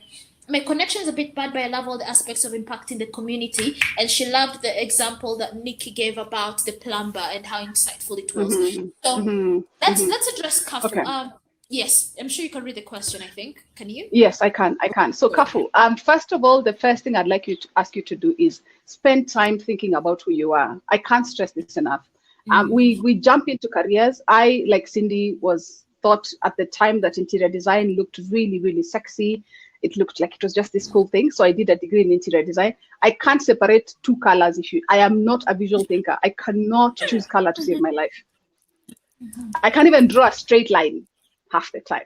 It was a bad decision. But because I didn't have someone to actually look at me and say, Doris, come on, you know you can't do that. Why are we wasting time? So spend time really, really understanding who you are, so that for any job that anybody does, you need to get into what in psychology we call flow. This ability where you're able to do something for 2 hours without even feeling where the time has gone. Where even if it's challenging, you're excited by the challenge and not frustrated and feeling anxiety because of the challenge. But the only way you can get into flow is if you're doing things that are aligned to your interests, values, motivations, and traits. So Kafu, start with self-awareness, understand who you are first, and what is it that you think you can flourish in terms of traits, meaning your personality, your value system, and all that, and then now think about the career. Again, for me, I keep saying, immediately when you're a bit more sure about what that can look like, and then start prototyping. So again, try not to go to big schools. Don't pay any money. Go to a free, if you say, for example, you want to be a data scientist, find free data science courses online, do one, and then try and figure something out and then come back. So this ability for you to switch between testing something a little bit and then taking it to the real world and testing it a little bit is it. There's no standard way to do this. You have to try and figure it out and test as you go along. At least if you speak to a lot of the designers a lot of the digital careers that have taken place, a lot of them have been really testing and moving, and there's no one sure path to it. Yeah, I hope that has been helpful. I think it's very helpful because I can personally relate it to my own personal journey. Before you know, and it's something someone I really admire called Tom Bilyeu also speaks about quite often. And I think Gary Vee also says, do not optimize too early. Try a lot of different things. See what interests you most. See what you're good at. See what you can spend the majority of what is left of your life doing, then you can optimize and find a way to build. If I tried modeling at some point, I realized I am terrible at it. I tried singing, and I'm telling you, you do not want to hear me sing because everyone around me was traumatized, including my mother. When your mother says, you have a problem. But that is, because when you have short hair and you walk nicely, you're like, oh, you can be a model. And maybe when you have a sharp voice, I'm sure you can belt out a tune. People are misleading you, right? So. And then you're told, don't listen to your haters. I am telling you, absolutely. So the journey of self-discovery is just that, a journey. You try different things, then when you see this interests you enough to want to move forward with it, then you can move forward with it. And perhaps Sheena can also join into this conversation as we wait for Stewart to come through, because I know Sheena has been in the digitech space for a while. I mean, right now with what they're doing at the UK Kenya Tech Hub, I know they're doing a lot of other programs, working with entrepreneurs and whatnot. And it's important for us to know as we move through the world. There's what we think is important. Spending time chiseling out the perfect CV and things. And maybe Doris, I could ask you now that you guys have a recruitment agency and whatnot, what determines which CV goes up and which one does not, or who finally gets the job offer and who does not? And Sheena, if you have any perspectives that you feel like you can add, please feel free to jump in and whatnot, because this is the kind of conversation that I feel a lot of people would be very pleased to have. What would be the top 10 skills? Not 10, top 3. Okay, not 10. Top 3 skills that you feel like if you've got this, Yes, so please indulge us. And Henry, I've seen your comment. We'll talk. Go on. Doris, there you are. Sheena, is that you? Oh, great. I'm on. Sorry, do you want me to go, or do you want Doris to go? I'm happy either way. Okay, you go, then we'll go back to Doris, and then just may the loudest Great. person, and we're gone. No, I mean, I think Doris, I just had to say, I really enjoyed your sort of presentation, and I think what you've sort of described, and from the questions people have asked, I think one of the big things to note is that information that you have is really important. And I'm one of the things that I think are the biggest issues is information asymmetry, stuff that's in your head or my head or whatever that needs to go out there to to the people. And how do we do that? And that's kind of as part of UK Kenya Tech Hub. I'm really trying to do that more and more. How do we try and change this information asymmetry? And webinars and things are also great, but I'm thinking, do we just need to do sort of like, like the sheet that you're going to share? Do we need just to do a a nice profile or infographic or something, and just say this is what it's and I think about this a lot. And in fact, some of the programs that we're soon going to be like releasing, and I'm just waiting to get approval, are actually around this. So definitely we'll touch base. But I think insights you've shared, have been amazing. And I think from what everybody's responded, the fact that you gave really practical things, like this is the skills, this is what you need, this is what the salary expectations are, and these are the kind of companies looking for it. So I think spot on. So really, really enjoyed. And I think particularly from the people in this webinar, I think they would have really, really benefited from that. So I think well done, really, really, really impressive. From my end, from the other side, right, from hiring my team, etc., from also like, I mean, my own background is very different. Like I was a lawyer I was a lawyer in London for 10 years. So imagine Suits. That's what I thought I was going to be, like a partner in London. If you told me like 10 years ago or 6 years ago you're going to be in London, in Kenya, working for the UK government, running a tech hub, I'd be like, you've got the wrong person. Like, that's insane. I came here, I started my own tech startup. I failed my own startup firm. Then I went into impact investing, entrepreneur support. So I've done a lot, right? And I think the key point is the experience bit. Everything you said is, how do we, from when you're from 2 to 5 years, that's where it starts. But how do these young people who've just finished college, have just finished school, how do they get to 2 years? No one's going to be looking at them to get to the 2 years. And this is the big problem, right? Like from 2 to 5 years, it gets easier. I'm not saying it's easy. It's never easy. But after 2 to 5 years of some work, you can do your own gig, you can do your own thing. But how do you get to that first stage? And I think this is where a lot of the young people fall off. And I think this is where we have a bit more of a responsibility, right? How can we do to help? One, let's create more awareness, just like what you did, and get it out to as many people as possible. But number two, a couple of the programs that I'm kind of designing, and I hope they go through, is let's match people, junior people. Like, let's just say the people who've come out, like your Andellas, your Moringas, your Strathmores, whatever, or even your courses online, your Coursera, your all of these, right? People who've come out, your Cisco, whatever it is, there's so many people, right? And let's give them that practical experience, let's give them that project. So for example, it could be build a website for a startup that doesn't know how to build a website, build a chat box for an SME, do a data analysis project for an SME. Because I tell you something else, right? There's one thing to create the demand. It's one thing, and think about what you just said. All the people who are hiring are the same people. Safaricom, the high tech growth, that's never going to absorb all the people that are coming out. Think about our population. We're never going to absorb all of them. So I agree, self-employment is one. But have we thought about a second in between, which is, let's say let's get an SME or a business aware of why they need a data person. Right now, as I keep saying, right, data is done, the hiring is done by HR professionals, awesome, but they see IT as operational, right? Until they don't see IT as strategic, you're not going to say it. So I give this example, and my husband gets really annoyed with me because I literally used him as my example for everything. But he runs a car tracking company. They do fleet management, etc. Amazing data. I'm like, and I said to him, I said, Raihan, why don't you hire a data analyst? He's like, oh, I don't have time, I don't have this, I don't. And I'm like, a data analyst can clean up all of this stuff, can save you time, earn you money, and save costs. He's shocked. He's like, I can't believe that.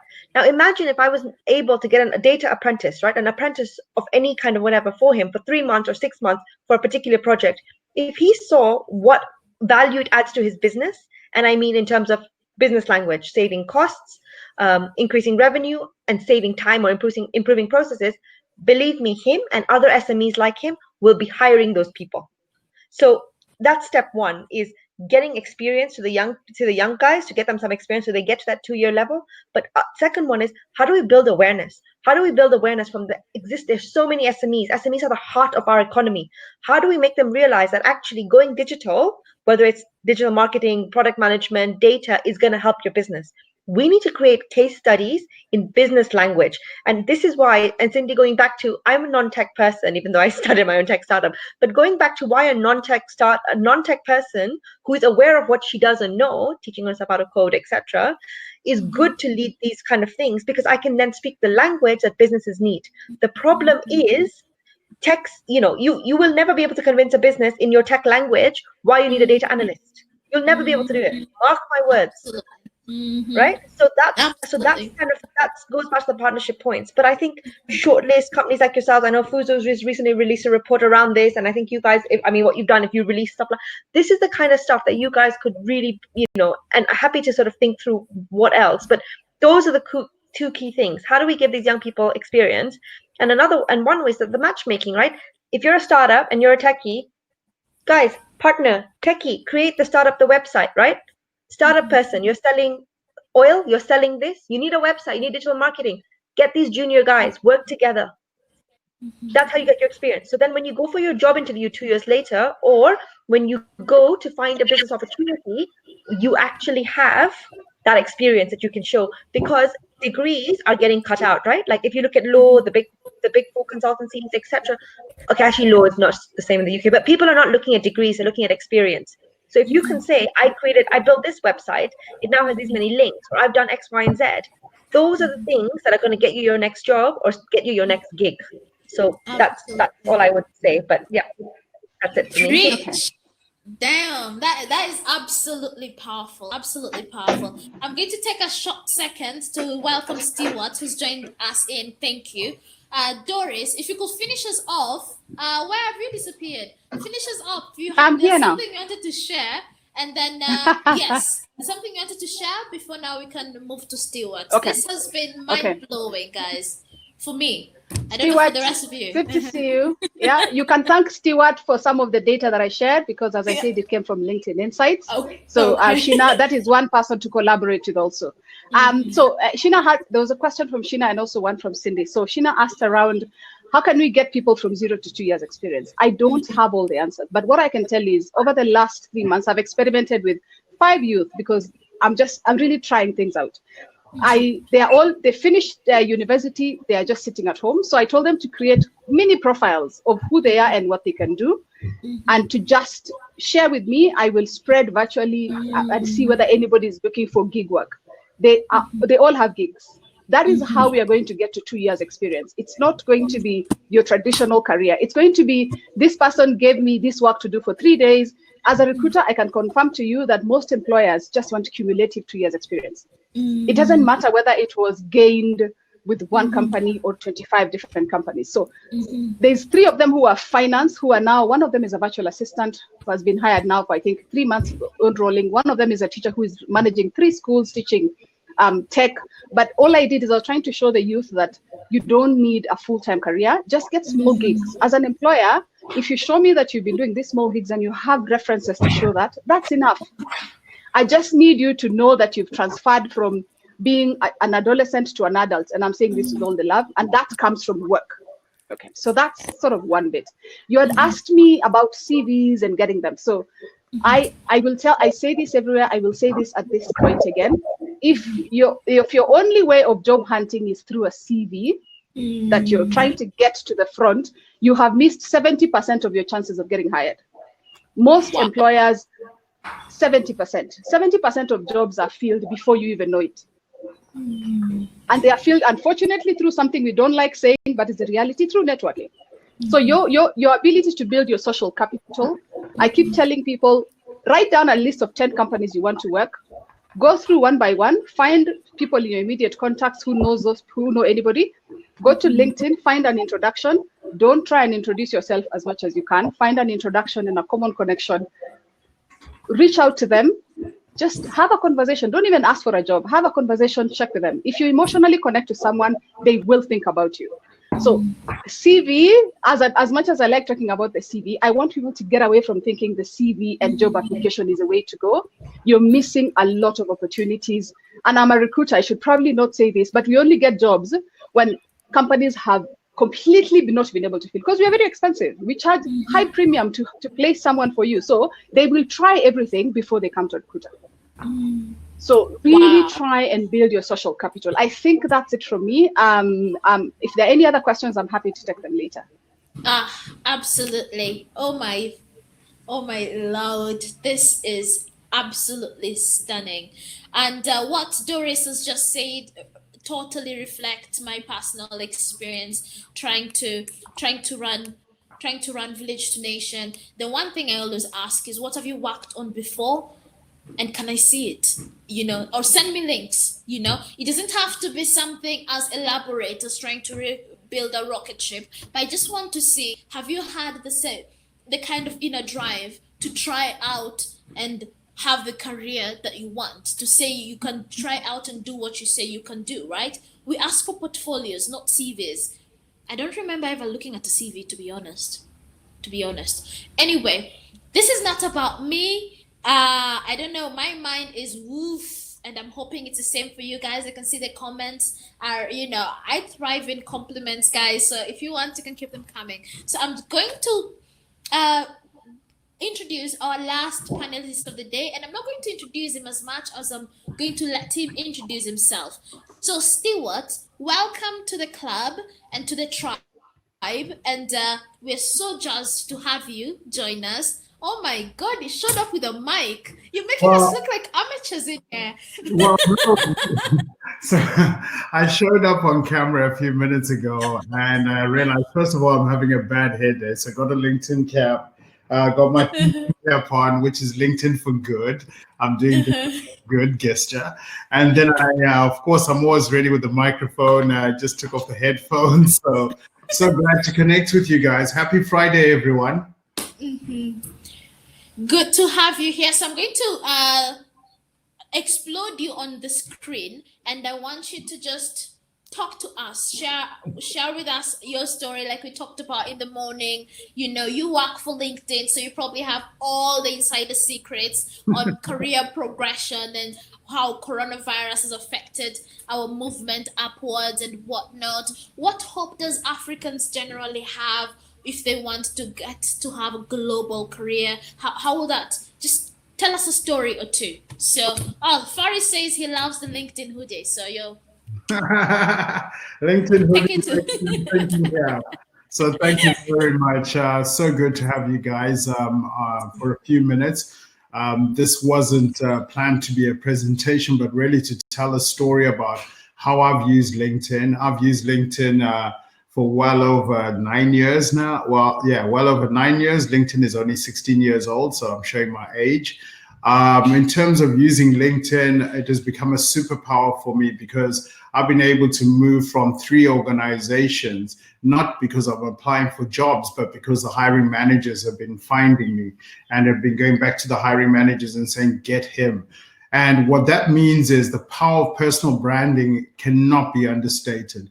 It goes well beyond just building out a profile. Building out a profile is just the elementary, just getting started.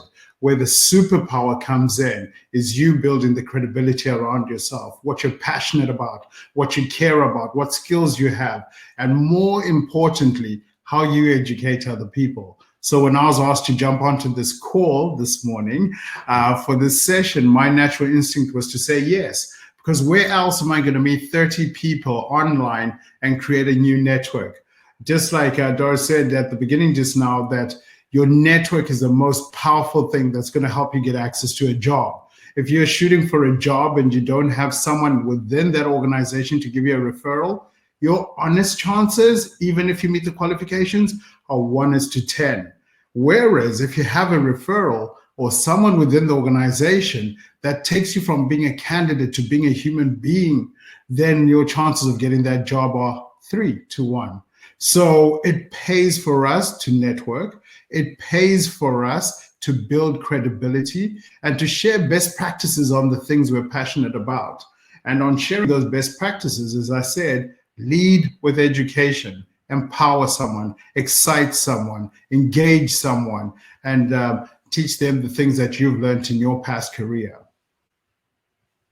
So that's just a little bit of it. What I do, my daytime job, for those who are interested, is that I work at scale with universities, I work with institutions, I work with organizations, predominantly working with their recruitment managers and HR managers and helping them find you as talent. So some of the things that they point out that I'd like to just point out on your profile, and I'm sure you've discussed this, get a great photograph, attach proof points of your work. So putting in visual stimulation, visual images, putting in YouTube links to the videos about your organization, talking about the impact that you have brought in as an individual. Those are the things that stand out in terms of how they select. Because again, ultimately, if you think about it, as a recruiter or as a hiring manager, my job is not to select the best candidate, it's to eliminate candidates that are not the right fit. So you definitely want to make sure that you don't get eliminated purely because of how you've represented yourself. You've made your LinkedIn look like a resume, and I've just been hearing that word on this call and literally pulling my hair out. But yeah, the companies that still use resumes. So how do I stand out from that pack? And it all really boils down to your personal brand and you consistently working on it. I'm happy to answer questions.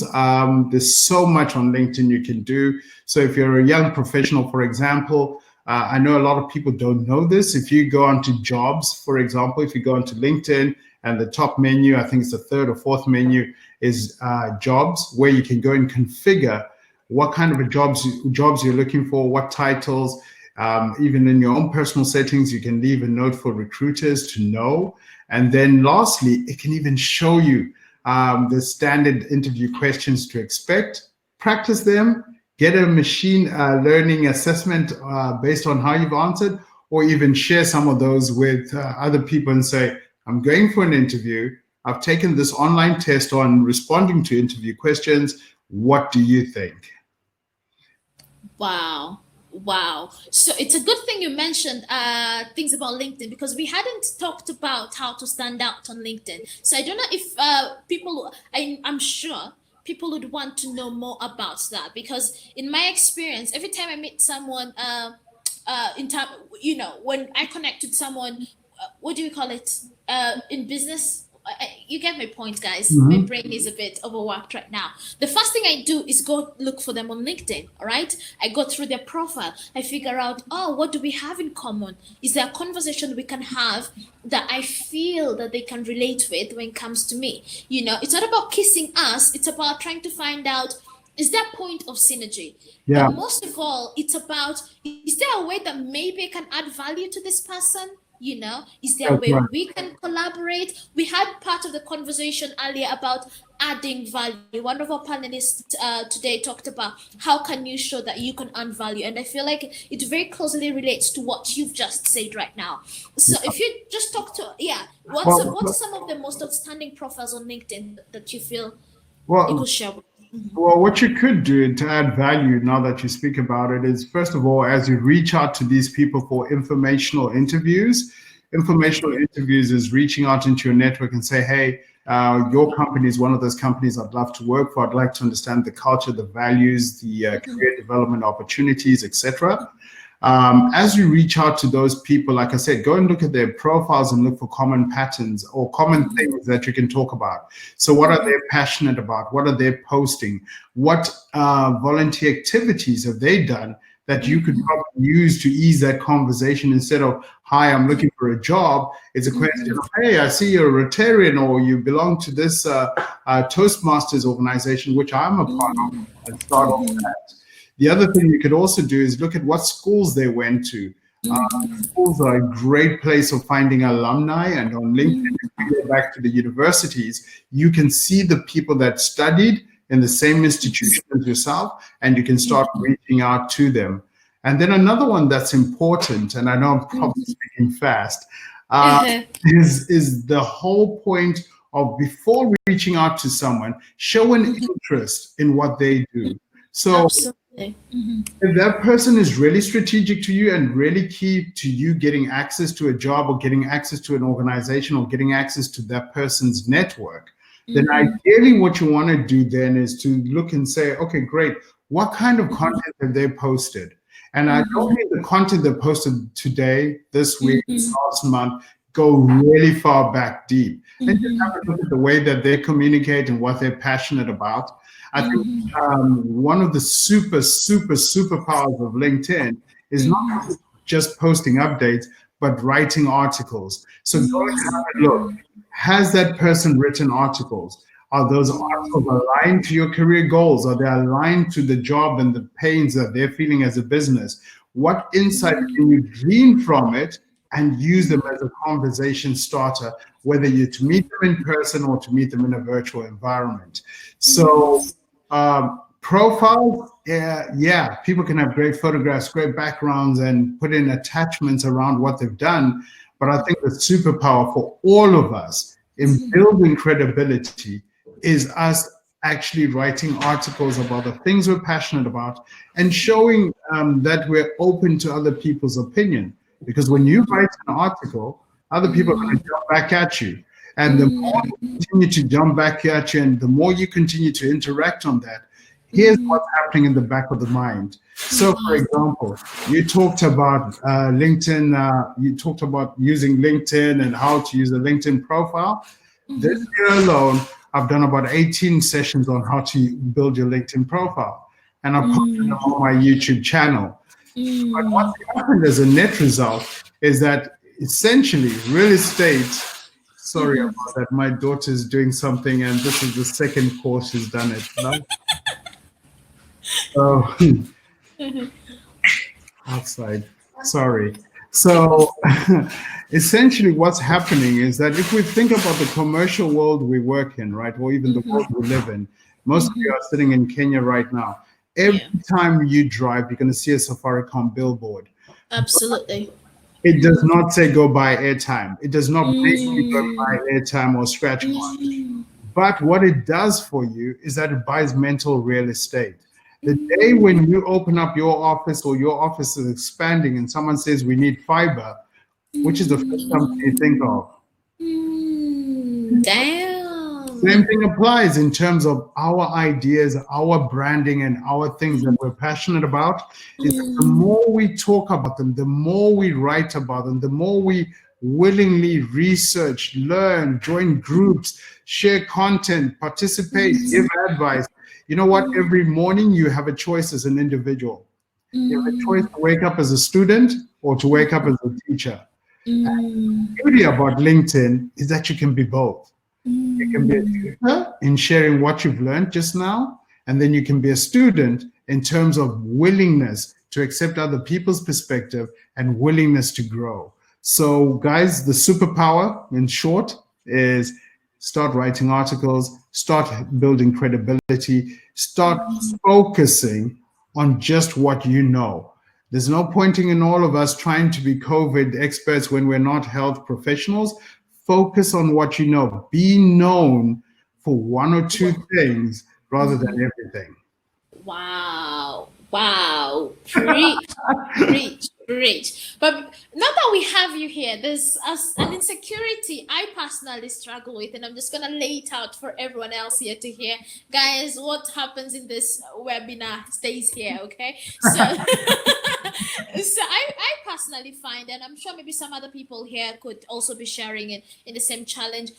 When it comes to things like Facebook and whatnot, we receive a lot of engagement, and there's a lot of people who show us love, and I'm a sucker for being shown love, right? So people like your posts, share them, they're like, you go girl, and I drink it all up, definitely, right? Because Yes. why not? When it comes to LinkedIn, it's a bit more crickets in there. So how do you encourage yourself, or how do you get more engagement, particularly in about, okay, I'm going to read what Henry has just said. So how do you get more engagement, and how do you get to encourage yourself to just keep posting, even if it feels like you're posting into a black hole? And Henry has just said, I don't know anything about this guy, but I swear he's just given me a more Kenyan personal branding and standing out. The Lord's work. So that's a compliment. Yeah. Boom. Good guys. Thank This is you, why Henry. we're doing Thank you. I feel this. good. It's Friday. I needed that boost. Yeah, God's working here. God's work, man. Okay, so tell me about this engagement Okay, business so that so I don't. yeah, engagement is different on LinkedIn than it is on Facebook. But remember, Yeah. this is your professional network. So, first of Yes. all, grow your professional network and don't grow it as a popularity contest. It is not. And that's why on LinkedIn, when you look up someone, it only shows you 500. It says this person has 500 plus connections. That is to stop people from aggressively connecting with random people because it's about value. It's about value, Yeah. it's about impactful relationships, meaningful relationships. And my process is connect with people you know, connect with people that inspire you, connect with people that are in your industry, but try and keep that number authentic because what happens is that the people you connect with, that's the content you're going to be receiving on a daily basis. So if you connect with random people on your newsfeed, you're going to find random information. So I say Absolutely. connect with people in your industry, connect with people that inspire you, connect with people that coach you, connect with people that you know in the real world. And then number two, Absolutely. start following organizations and start seeing how they're communicating. Because again, if you follow the organizations, you get their content. Then next, look at your target audience, understand who your target audience is, what's the age, what's the demographic, what's the location, so that you can also again look at the people you connected with and say, are they the same? And if not, start removing some of the people that are not giving you useful content, useful information. It's okay, they won't know, it's our secret. Then also start leveraging your network, to amplify your message. What that means is I'm sharing with my colleagues, I'm sharing with my friends, I'm sharing with my workmates and saying, hey guys, I'm writing out this article. Could you help retweet it, reshare it, post it out on other platforms? Because the power of amplification is that when you send out a message and your people or your colleagues or your connections start sharing it, it will reach up to 24 times more people. Yeah. So leverage your network for that. And also appreciate other people's content, participate in their content because it's a reciprocal world in terms of the social media. And again, manners maketh a man. So how you interact with other people, if you're not obnoxious or you're not cocky or you're not trying to sell a piece of land in Morango or somewhere else, then people will give you credibility. So Absolutely. the other thing you can also do for yourself that a lot of people don't know how to do and don't utilize is join groups on LinkedIn. If you join groups on LinkedIn, you're going to find subject matter experts around the things you're passionate about so that if you do a post or an article, you can not only post it on your profile, but you can share it in the group. And because these are like-minded professionals, they'll either correct you, support you, amplify your message, or something else. So Wow. it's not a popularity contest. It doesn't happen overnight. And like I said, write articles. Articles are different from updates. So if you Yeah. go into my personal profile, for example, Yeah. and you scroll down a bit, you're going to find where it says activities. If you click where it says activities, you'll get to see the post or at least the online activities, the content I've liked and shared or commented on. You're then going to see articles that I've written, and then you'll see the posts that I have. Now, under the articles that I've written, these are long form. You will find that I write both about business and also I entertain. So if I've learned in my personal capacity or I've experienced something in my personal capacity and I believe that people can learn from it, I will write an article about it. Because what happens now is that the recruiter, the hiring manager, the person who wants to invest in my business has seen my LinkedIn profile, which is looking good, it's shiny as expected, but at the same time, they've got a perspective of who I am as a person, what I stand for. And ultimately, when we build out these digital profiles, you want to leave people with a feeling of I could have dinner with you. I could be stuck in an elevator with you. I could be on an hour road trip with you. Your profile is static and is a job description, a cut and paste of the vision, mission statement. Mm-hmm. I want to take a ride with you. Damn, guys. Oof. Okay.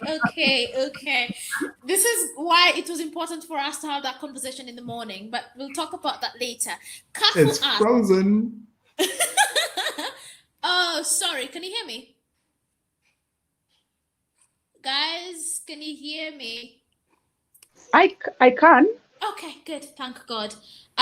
Stewart, can you hear me? Maybe? My end. Thank God. I was a bit scared that it was on my end. But can you hear us, Okay. Stewart? I'm back. Great. So Kafu asks, how can LinkedIn help me in entrepreneurship? Is there some tips and tricks you can share there and whatnot? Yep, and yes. So here we go. Simple.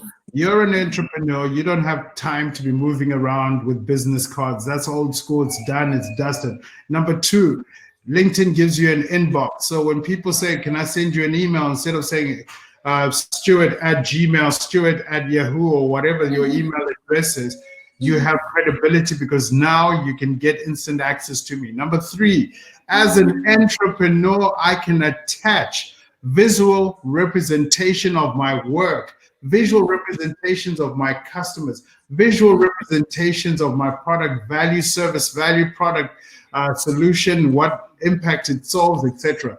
You can attach that first in your featured areas, two in your work experience area. So if I was an entrepreneur, I'd shoot a 2-minute video that highlights what my solution is and what problems it solves and how to get a hold of me. So that's I would also put in a frequently asked questions document on my profile. I would also have, instead of my full value proposition presentation, I'd look at it and say, what do my customers care about? I would then shrink it from 10 pages to 3 pages. I would have those 3 pages as an attachment on my profile. Why? If I go back to a normal life and I meet someone in church, in a wedding, I meet someone socially at a club or whatever it is, and you get to the point of the conversation when they say, who are you? First of all, I'm going to pull out my phone, or I'm going to ask them for their phone and say, do you have LinkedIn? Yes, you do. Great. Give me your phone. You give me your phone. I then search for myself on your LinkedIn and I say, oh, look at that. We're not connected. So first thing is we connect. Number two, I'm going to scroll up and I'm going to look at my value proposition and say, this is what my company does. Now, the beauty about that as an entrepreneur is that business cards get lost. They get put in the pocket. You look at them later, who's this? Whereas this, you've got also the connection, you've got continuity immediately. You can see what that person does for a living and you can start a conversation. And it means you don't have to carry business cards, presentations, brochures, flyers. It's all on your phone. So as an entrepreneur, if you're not leveraging LinkedIn, whoa, you're not going to be successful in this social world. The other thing that you can also do, which is, of course, create a company page. So yes, you're a startup. You might not have a website yet, but on LinkedIn, we allow you to go and create a company page, which allows you to have a logo, allows you to have your employees starting to affiliate with that brand. And that way, if someone is just trying to establish your credibility, when they look you up, they see you as a person, they see your skills, your education, and all of that, but they also see your organization. So as an entrepreneur, yeah, there's a ton you could do on LinkedIn.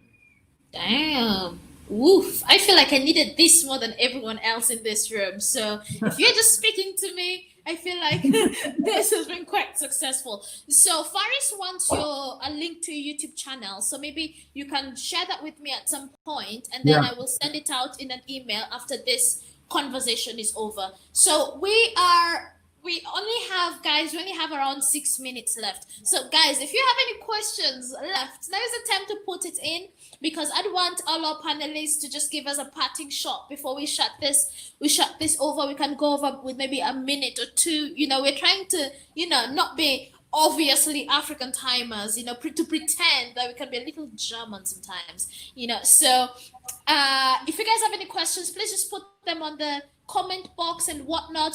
Meanwhile, I'm putting in a poll. I want you guys to I'm publishing this poll, and I want you guys to just fill in that poll because I need to know: are we wasting our time here?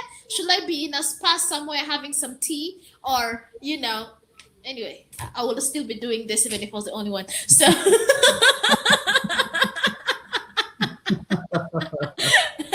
I've launched that poll, guys. So please, guys, just poll it in and then let me know what you guys think and think. Also, thank you, still what you've shared.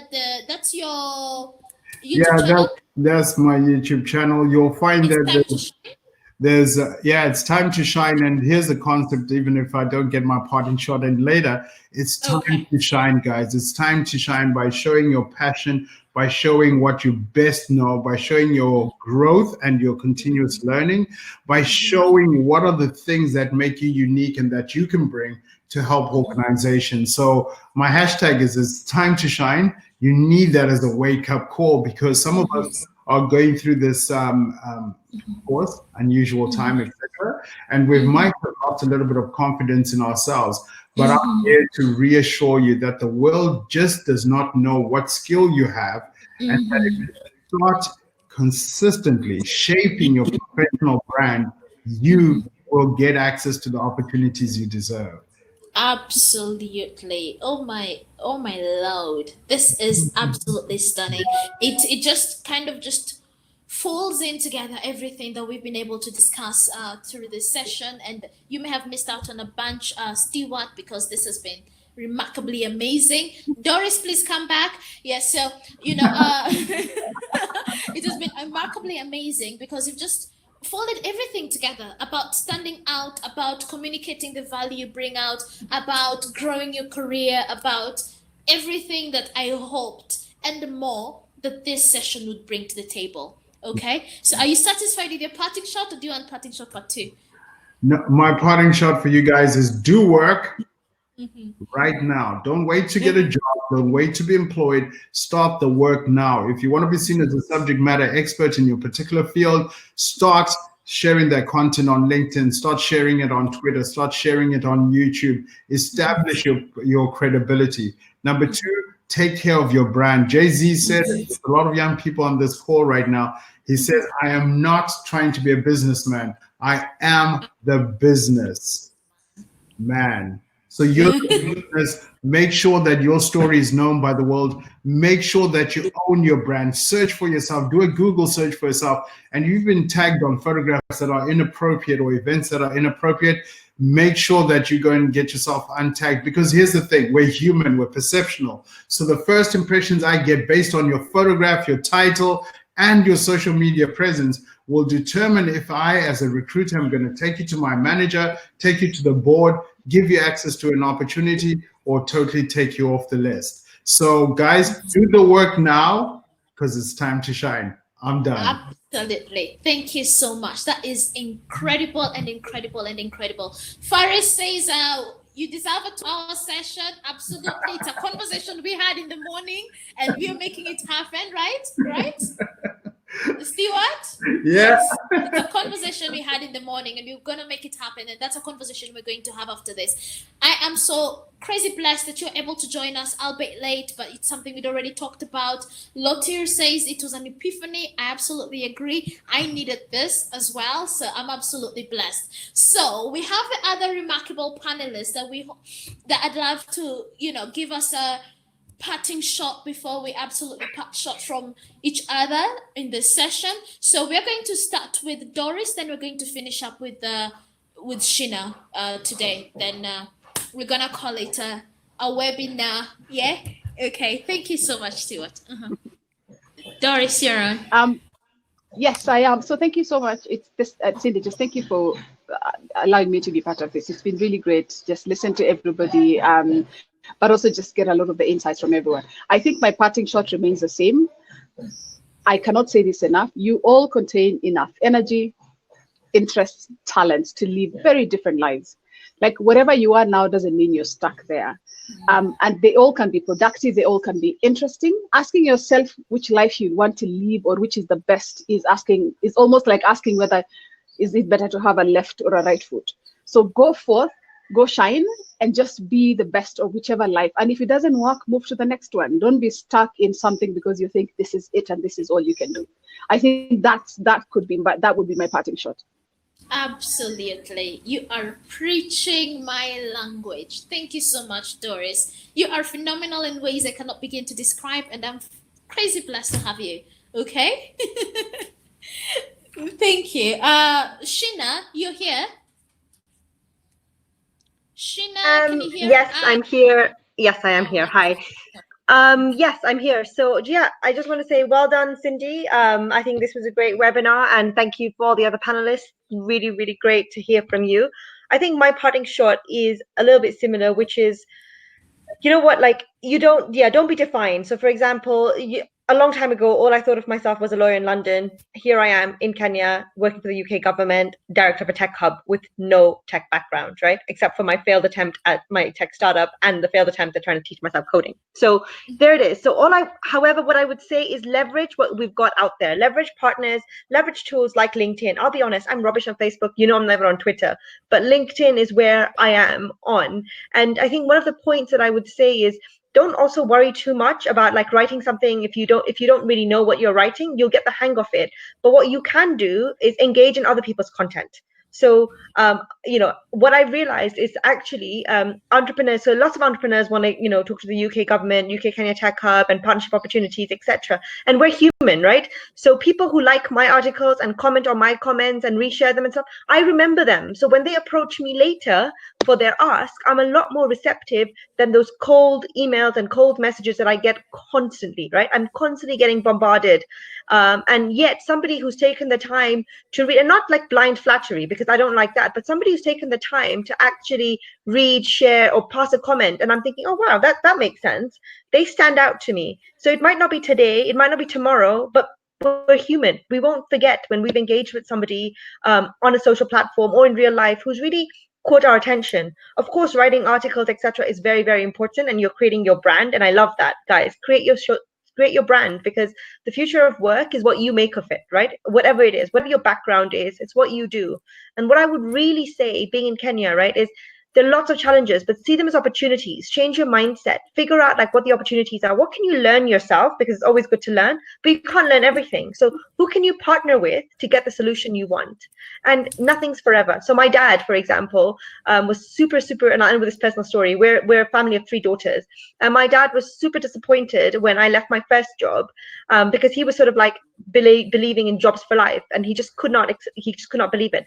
My younger sister is 10 years younger than me, right? And what she's created, she's just co-founded the Black BYP network, which is Black Young Professionals in London. So her and her co-founder have co-founded this, and sorry to steal the LinkedIn, but it's like a Black young person's LinkedIn, and it's helping young Black professionals sort of get jobs in places like LinkedIn and Facebook, etc., and other things. They've just launched their crowdfunding campaign and made over £500,000 in less than 2 weeks. Crowdfunding. So all I'm saying is these are 2 young girls, right, who saw a problem and they decided to solve it. And my dad, before she joined this, my dad was the most disappointed, like worse than me, because not only did she just move to another job, she's just doing something, he has no idea what she's doing, and he's always like, oh my god. So all I'm saying is, the one thing that's constant is change. Have confidence in yourself. You will fail, and that's okay. You'll get up and you'll do it again. So really, really good to be here. And before I end, guys, Cindy has been one of our female tech founders from the UK government, UK Kenya Tech Hub program. We took her to London. She participated in our UK government Africa Investment Summit. And since then, it's just been a great journey. So really, really happy. And I'm trying to avoid webinars and panels, but if Cindy asks, I can't say no. But this has been awesome. And thank you all for being here. And I hope it was useful, because it was useful for me. Oh my Lord. Thank you. Thank you so much, so much, so much. I am absolutely blown away by everything. The fact that you guys took time out of your afternoon on a weekday where you could be spending time with your families, taking tea, or just loving on them, or just doing whatever. It's a Friday evening after all, and you chose to spend the time here learning, showing up, and just being amazing. Guys, you have absolutely made my day. Sheena, God bless you so much. You're a powerhouse of a human being. I absolutely appreciate you. Doris, you are phenomenal. Your enthusiasm moves me always. And for Stewart, I know our call today was a bit of a short notice, but it absolutely touched me that you were able to join on such short notice and just make changes around your schedule to be here. And you are an absolute great addition to this panel that we've had today. Guys, I don't know who gained the most from this. I feel like this was just supposed to be for me because there's so much value shared across the board, and I'm hoping that you guys enjoyed it, just as much as I did. And this is just the inaugural webinar event that we have in our series. At Village to Nation, we just want to bring you so much value. And as some of you have said, we've opened your eyes in a couple of ways, not me, the panelists, which is amazing. So thank you everyone for being here and just taking your time to show up. If this is something you'd like to consider, you can just write a review on our Facebook page so that more people can join our other sessions. Obviously I had to plug that in, obviously, and I'm thankful. So we're going to end this, and I'm going to send you an email with a recording of this session, and I'm also going to share with you the documents Doris shared, and I'm also going to link Stewart's YouTube channel as well. So God bless you all. Have a splendid afternoon, evening ahead, and I'm just going to go somewhere and cry in joy and happy tears. Okay? You want to say something, Doris? I just want to say goodbye. No, I'm just waving goodbye. Okay, thank you so much, everyone. God bless you all for me. Cheers, doodles, everyone. Peace next time. Bye.